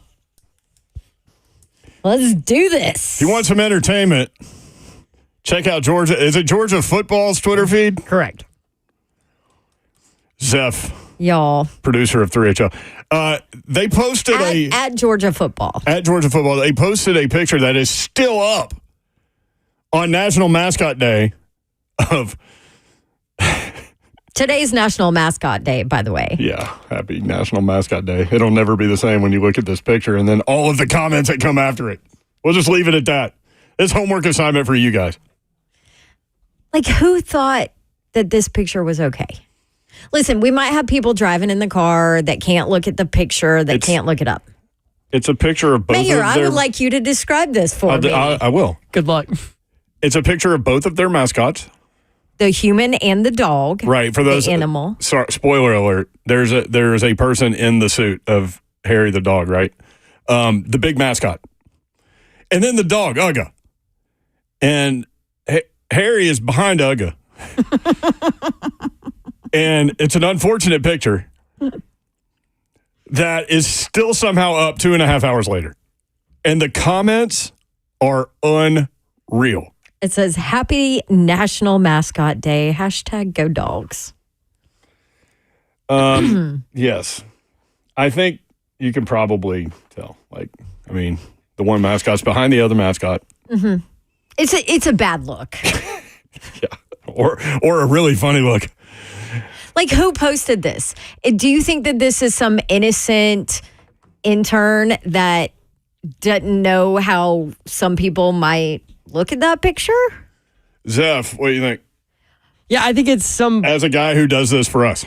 Some poor college student who probably just trying to do their job. Maybe even scheduled the tweet, so they just kind of put it in there and didn't think after. Some really innocent college student just trying to do that didn't notice. Just trying to do their summer athletics job. Yeah. Oh, here's a picture with both of our mascots in it. Oh, this is perfect for Happy National Mascots Day. Yeah. Uh-oh. Uh-oh is a good word. Here's the other idea. Like when Carl Lewis sang the national anthem. Uh-oh. This is an intern that was like, ha-ha. What do you always say, Mayor? Watch this. I mean, you think somebody said, hey, watch this? Watch this. Do you think anybody will get it? Somebody said a Georgia Tech engineering student broke in. Yeah, that was our guy, Ryan McGee. Ryan McGee said that, yeah. Yes. Was Georgia Football's Twitter account hacked by a Georgia Tech engineering student? I mean, listen.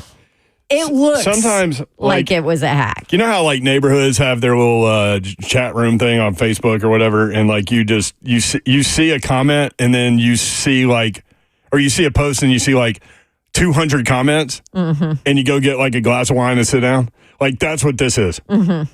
You see the picture and then you just read the comments, and it is very creative. A lot of creative people out there. PETA is tagged multiple times. And somebody said PETA has blocked Georgia because they have a dog mascot, maybe? Oh, I'm sure. Dude, that dog mascot lives the freaking life. Oh, air-conditioned doghouse? Not even because of that. I'm just talking about like his real life back at home. It's like a god. Tennessee 2-0 in the College World Series. They walked off game one, 12-11 over Florida State. Christian Moore hit for the cycle, only his second player to ever do that. I think the stat is 27 out of the last 33 national champions have been 2-0. Right? Yeah. And so they're going to be 2-0 teams. We'll see. But Tennessee will play Wednesday at 1 o'clock, winner of the Florida State UNC game. 615-737-1045. Tennessee pitcher Nate Snead will join us at 5:30. He can throw a baseball 100 miles per hour. How about that? Among other things. Are you still reading the comment? No, I'm out. I'm done. I can't take them anymore. I mean, the most common comment has the same name as a Snoop Dogg record. Let's just say that. Titan center Lloyd Cushenberry in 2023 from A to Z Sports. 605 pass blocking snaps, 14 quarterback pressures allowed, 1 sack allowed. So Will Levis will be in studio on Thursday from 3:30 until 4:30, and I will read him that. And I'll ask him, how comfortable do you feel? Because we knew you weren't last year. And he'll be like, oh, everybody did the rest. And Don't you just want sometimes for a guy to go, yeah, last year it was a disaster. I really thought I was going to die every time the ball was snapped. Honestly. Like there was a percentage of a chance that I would die every time the ball was snapped. I knew I was going to be on my back every single play.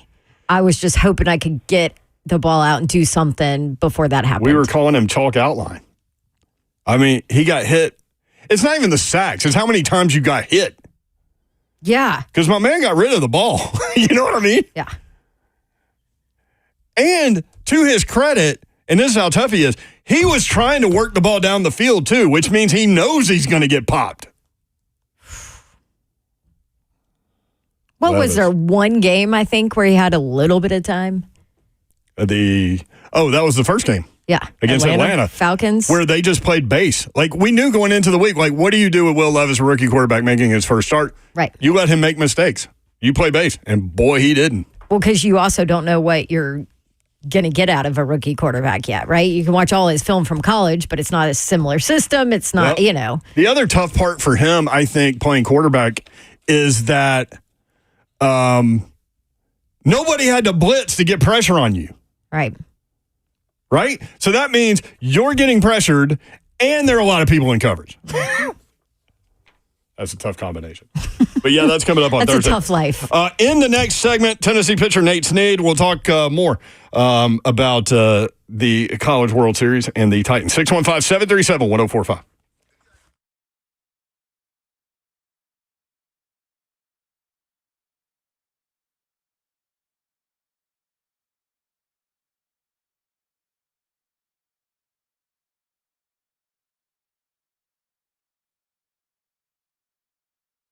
All right, we know it's summer, and that means, kids running around, biking, doing outdoor activities, maybe you have pool parties, you have pool bags, all of that, and your garage and your outdoor storage space and maybe your mudroom or your laundry room where everybody comes in just becomes a nightmare.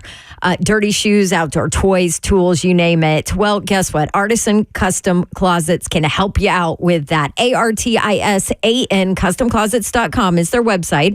They helped me transform my garage and my outdoor space into a calm, organized place, and they could do the same for you. They don't just do closets or laundry rooms or pantries or mud rooms, garages. They also do show-stopping beautiful closets. They can also do home offices from scratch and keep it a guest room. They can do playrooms as well. Anything from scratch, custom made for you. Artisan Custom Closets, a local, not a large change business, and all their products made and manufactured right here in the Southeast. 615-800-2199. Give them a call at 615-800-2199. ArtisanCustomClosets.com.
highway. 615-737-1045. You want in? Britt Doherty, Don Davenport with you.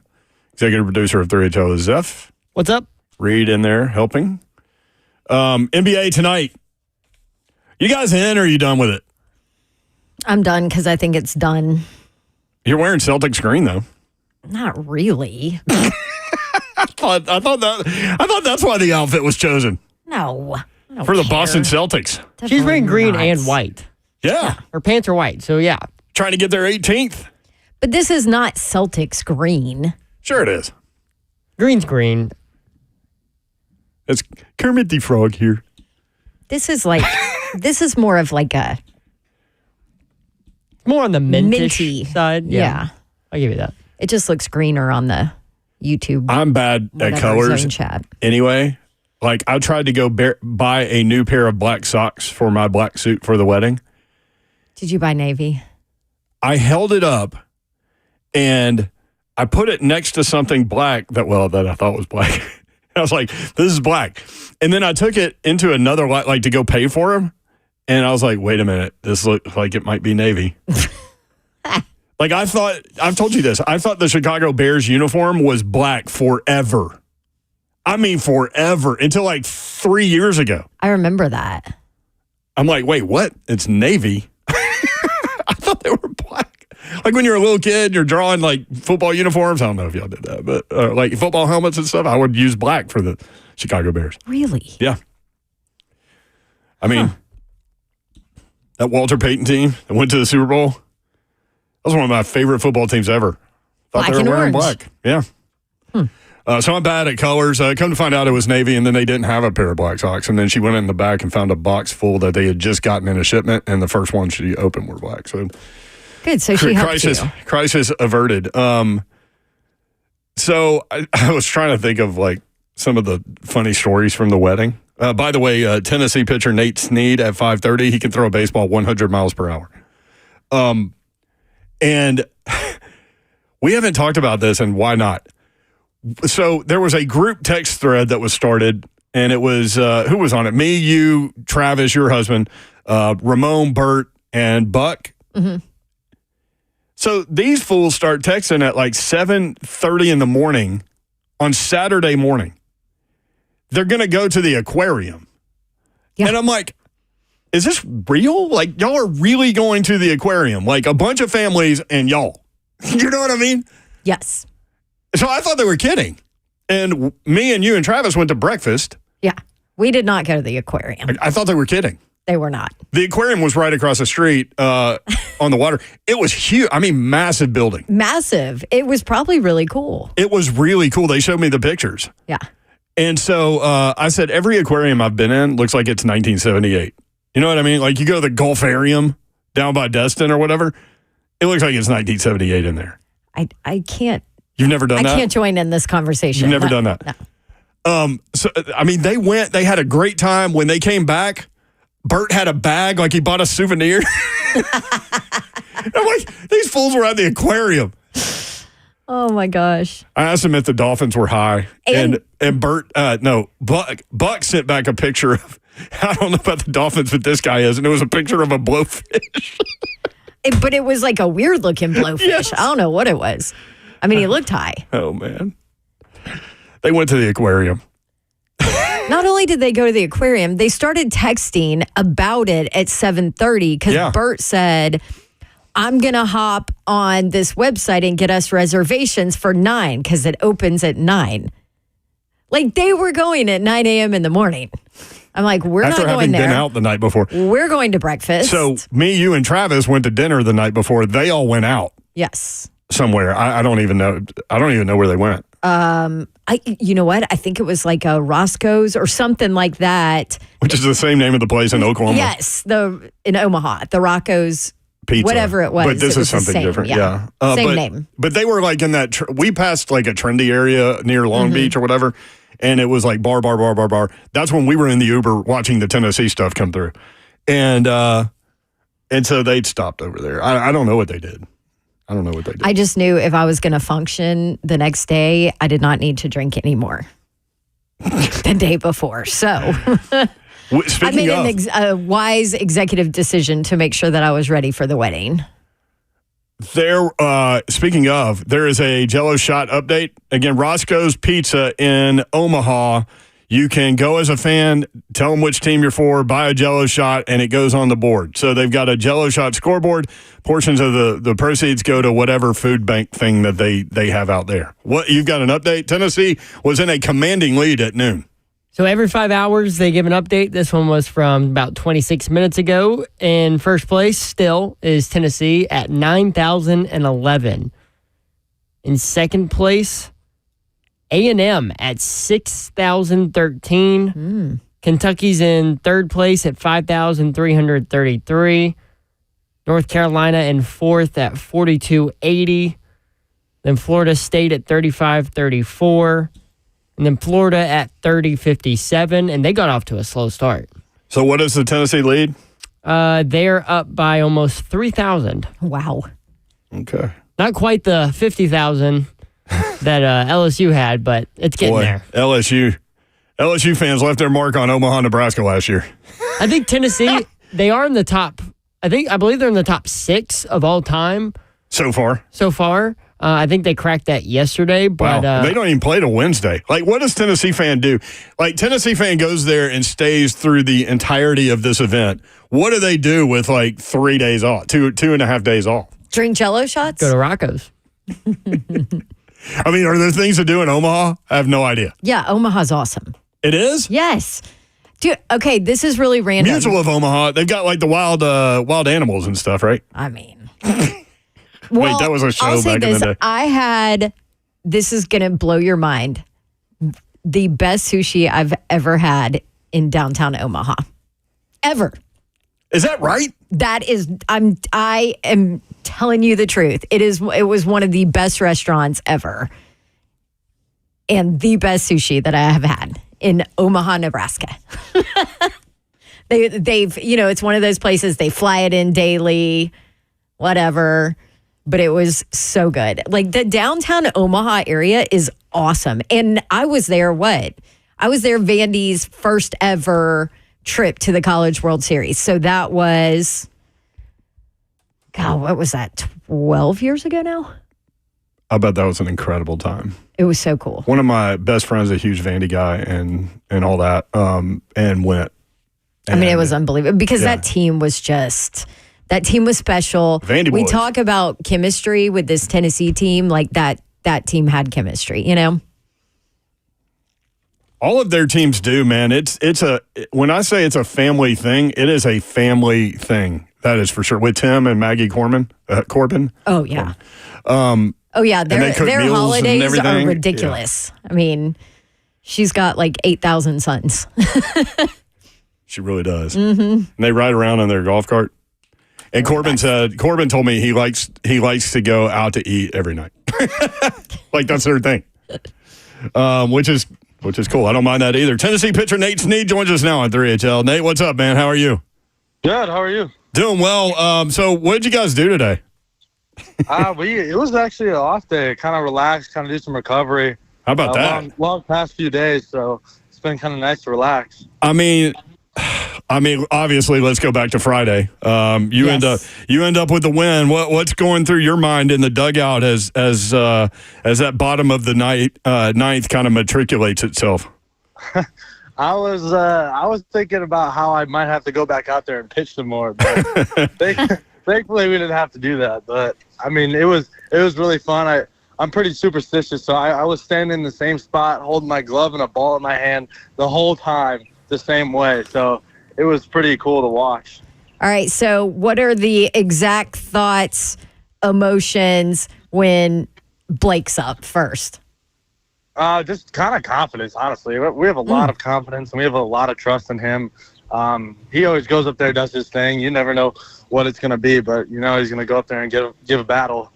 So yeah, well, it was fun to watch. Well, here's John Wilkerson's call of Blake Burke's game-tying hit. Again, runners on second and third with 2 out. Y'all are down to 11-9. You're standing in the same place that you always stand while Blake Burke does this. A check to the runner at second. Another 3-2. Hot smash up the middle. Base hit for the Big Orange. Peebles will score. Moore will race around third. This game is tied. Blake Burke has done it for the Big Orange. There's more baseball to play for Tennessee. All right, so that's John Wilkerson on the Vol Network. So that happens and tie game, and your first thought immediately is, I got to go pitch again, perhaps? Yeah, like if we don't get it done right here, I'm going to have to go back out there and get another inning of work. But could you have? I mean, yeah, absolutely. I wanted that game. I wanted it all. So a lot of times, like Dawn and I have been doing this a long time, okay? And a lot of times we're confronted with teams that have really special moments like that. Do you when that happens? Do you in the dugout think, man, this is destiny now? Let's go. And I'm just curious, like what the thought was. I think later on, definitely kind of sinks in a little bit. Yeah. You definitely feel that vibe, especially around a lot of people. You just the fight to win and how we showed it that last inning was really special. But I think in the moment we were just worried about getting out to Dylan. I mean, he was sprinting away, so he ended up in center field. Who was the first? Like who was the first guy to him, and where were you? I was like one of the first. I'd say I think it was Beam and Kirby were the first ones out there trying to rip his jersey off. And I was kind of a little bit behind. I mean, there's like a funny video that you can see. I'm holding my glove and I'm jumping out of the dugout, like up and down. My arms are flailing. So, and then I started running as soon as Burke touched home. So it was pretty fun. For those that missed it, here's John Wilkerson, Vol Network. Dylan Dreiling, 2 runners on, winning run at second base, walk-off opportunity. Tennessee 11, Florida State 11. Check of the runner at second. Pitch by Holtz. Pitch line in the air towards center field, towards left center field. That ball gonna get down. Dylan Dreiling has done it. The comeback is complete. Blake Burke scores from second, and Tennessee walks it off. How about that, dude? Yeah, it was a pretty cool moment. We haven't had a walk-off at all this year. That was our first one, and to make it our first game in Omaha, I mean, I thought that was really also another really special part. Isn't that crazy that you guys haven't had a walk-off? Because you've been behind in games. Like, that's kind of a cool thing about this team is that you guys keep grinding. It's hard to put you away, you know, and that's a surprising stat. Yeah. Tennessee pitcher Nate Snead with us on 3HL. Davenport? Yeah, so speaking of kind of a special moment, I know there's video out there after the win. You're signing autographs, and it looks like, I think it's your dad that comes down and gives you a hug. What was that moment?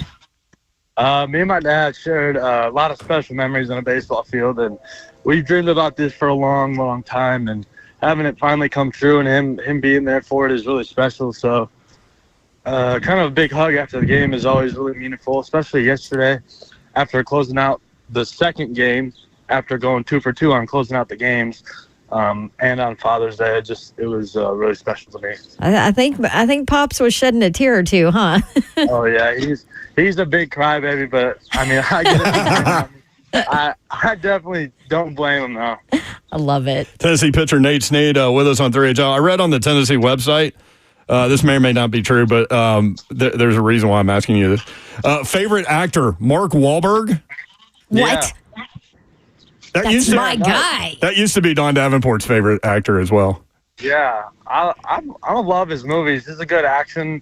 He's good action and comedy. I mean, he's good with everything. You know when he lost my love, though? When he was with VFL Peyton on Monday night. Did you watch that? For what do they call the Manning cast, where they had him on for Monday Night Football, and he was just so uninterested. I'm like, you're so funny and good. Why are you uninterested? You used to love him so much. Yep. Right. Yeah, you need to go back and see that. So you can throw a baseball 100 miles per hour. When did you first do that? I had like an unofficial 100. It showed up on the board last year at Wichita a couple times, but I never understood if it was true or not because we had like a whole bunch of different radars, and then this year became my first actual true one. So then I had 100 like the first game of the year, And then, like, literally the next game I pitched, I ended up PRing again at 101. So it was a pretty cool moment, especially after a long fall and then last year having a good year. So when you release the ball and it ends up going 101 miles an hour, do you know it when you threw it? Like, do you know, like, okay, I touched 100 Does there. it feel different? Yeah. Definitely early on in the year, like when the body was fresh and everything was like moving pretty well. I mean, I still feel good now, but I mean, it's late in the season. I got a lot of innings stacked up. So, but back then, especially during that high point game, I knew I was going to come in and throw hard. So, I mean, every pitch I just kind of threw it as hard as I could, and I literally think I sat 100 to 101 the whole time I was out there. So It was pretty fun.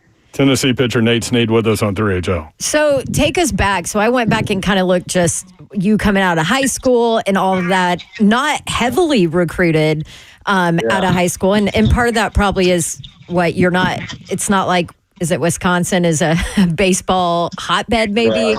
But what was your entire process and ending up in Wichita and then transfer portal? What was your baseball process like in high school? Yeah. It's actually a pretty unique process. I committed to a junior college out here in actually Council Bluffs, where I am right now. Oh wow! I'm at a dinner with one of the teammates and my family and everything.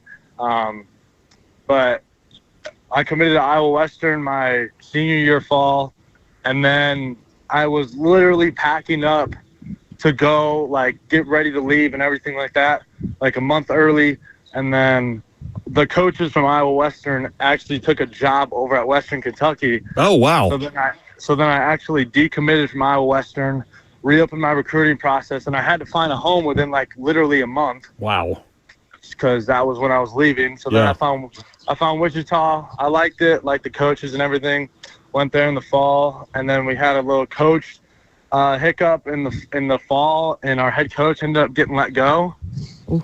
And then we had a pretty solid year. We had a better year than we did like the year before that, like the other team did. And then after the year ended, they actually let go of the whole coaching staff.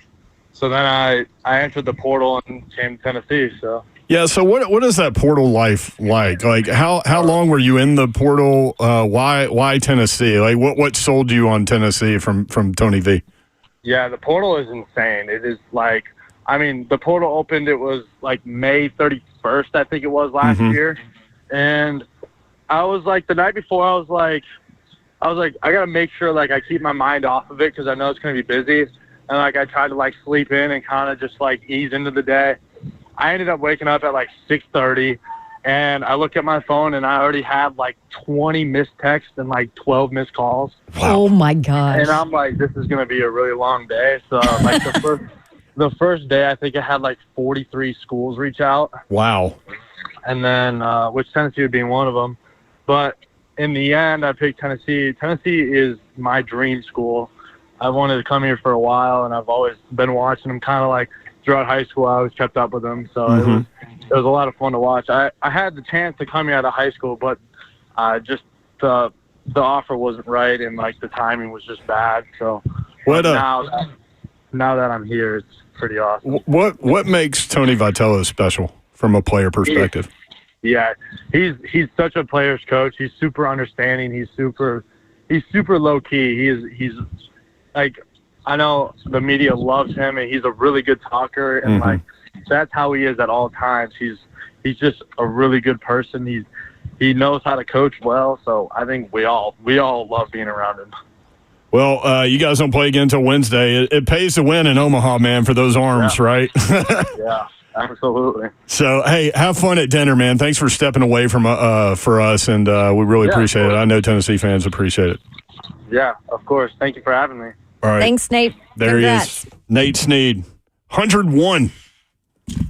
My man had 43 schools reach out to him. He said he unofficially hit 100 at Wichita. That'll get you 43 schools hollering at you. Yeah. You know what I mean? Brandon. How about that portal life, though? 6 a.m., man.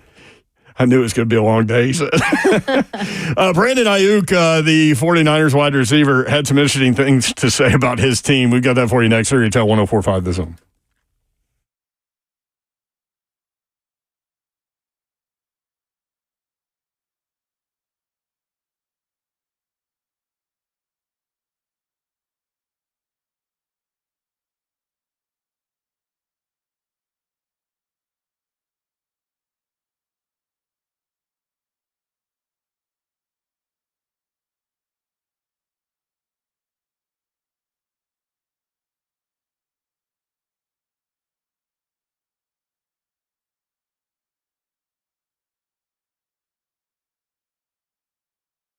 All right, I want to tell you about Cove generators because you don't ever want to be left in the dark. You don't want to be the house in the neighborhood that has no power. You want to be prepared for the next power outage. And living here in Tennessee, that the storms roll through often, and you want to protect your family and your fridge and everything else. Don't let your freezer go bad. Don't get caught in the dark. Stay connected. All of those things. Cove generators, who you need to call. And guess what? Right now, through June, you don't have much time. It's the 17th. You only have through the month of June to call them.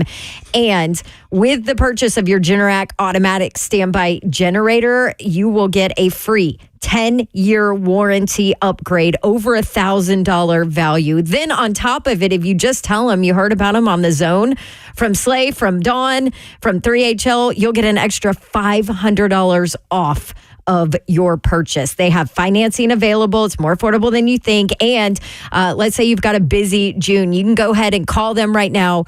Get your Generac automatic standby generator. Make sure you get the deal, and then they can install it whenever you have time. But make sure you get the deal before the end of June. Cove Generators, here's your number, 931-559-3311. That's 931-559-3311. It's Cove, COVE, generators.com. Stay connected through it all.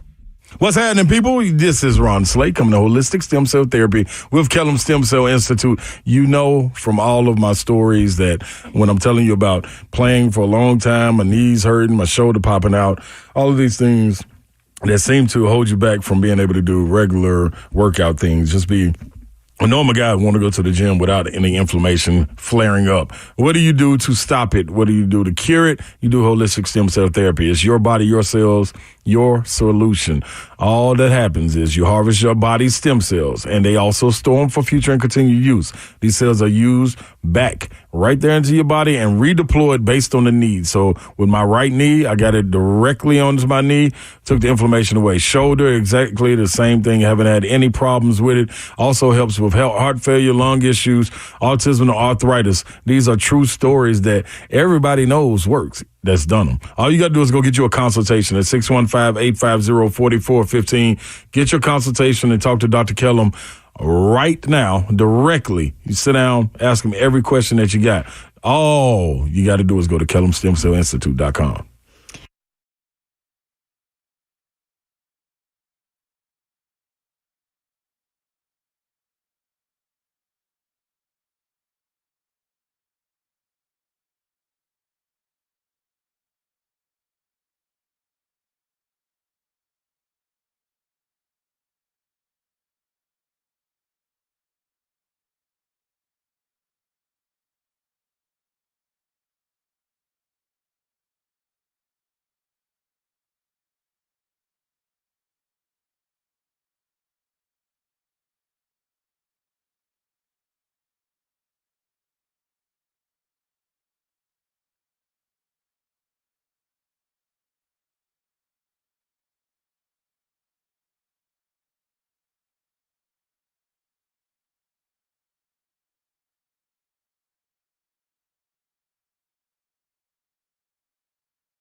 3HL 1045 The Zone.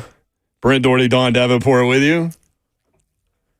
Boy, it was hot out there today. I feel like yesterday was worse. It's just hot.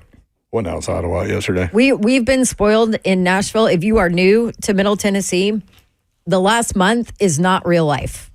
Yeah, that's not real June. Last year we had like a longer spring. So Nashville had gone basically to 2 seasons. You know what I mean? Like summer and winter. Mm-hmm. And like fall wasn't much and spring wasn't much. And fall is my favorite time of year. But anyway, last year, like spring, like it didn't get hot for a while.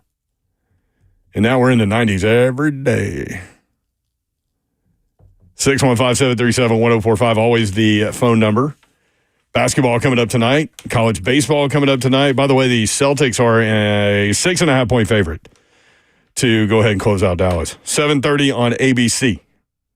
Texas A&M and Kentucky, if you're into the College World Series tonight at 6 o'clock. Again, Tennessee does not play until Wednesday. If you missed our conversation with Nate Snead, really interesting stuff about the portal, about throwing the baseball 100 miles an hour. And he promptly said he did it. He got to 101. Can you imagine what that would look like in the batter's box? Like you were a baseball guy, Zeph. I want to see it. Like Dawn and Slade think I'm crazy for wanting to stand in a batter's box and watch 101 go by me.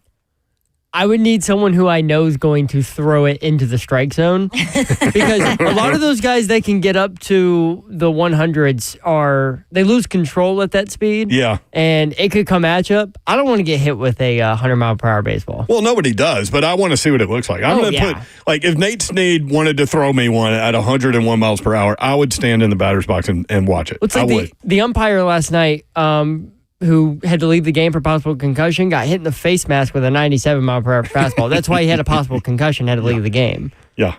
It's a tough break. No thanks. I mean, the one umpire got hit in his hand. Did you see that one? And I'm like, why is your hand not behind you? Like, that's what you're supposed to do. I feel like that's umpiring 101 behind the plate. Catcher, too. Catcher, too. Yeah, that's what I was going to say. Hide your hands. Brandon Ayuk. So 49er receivers love talking to people on the telephone and getting it on the social media outlets. Brandon Ayuk, the latest via his TikTok, he's talking with Jaden Daniels. Is that true? The Washington quarterback regarding his negotiations with the 49ers. I mean, this happened last year. FaceTime with him. Yeah. Bro, what? They said they don't want me back. I swear.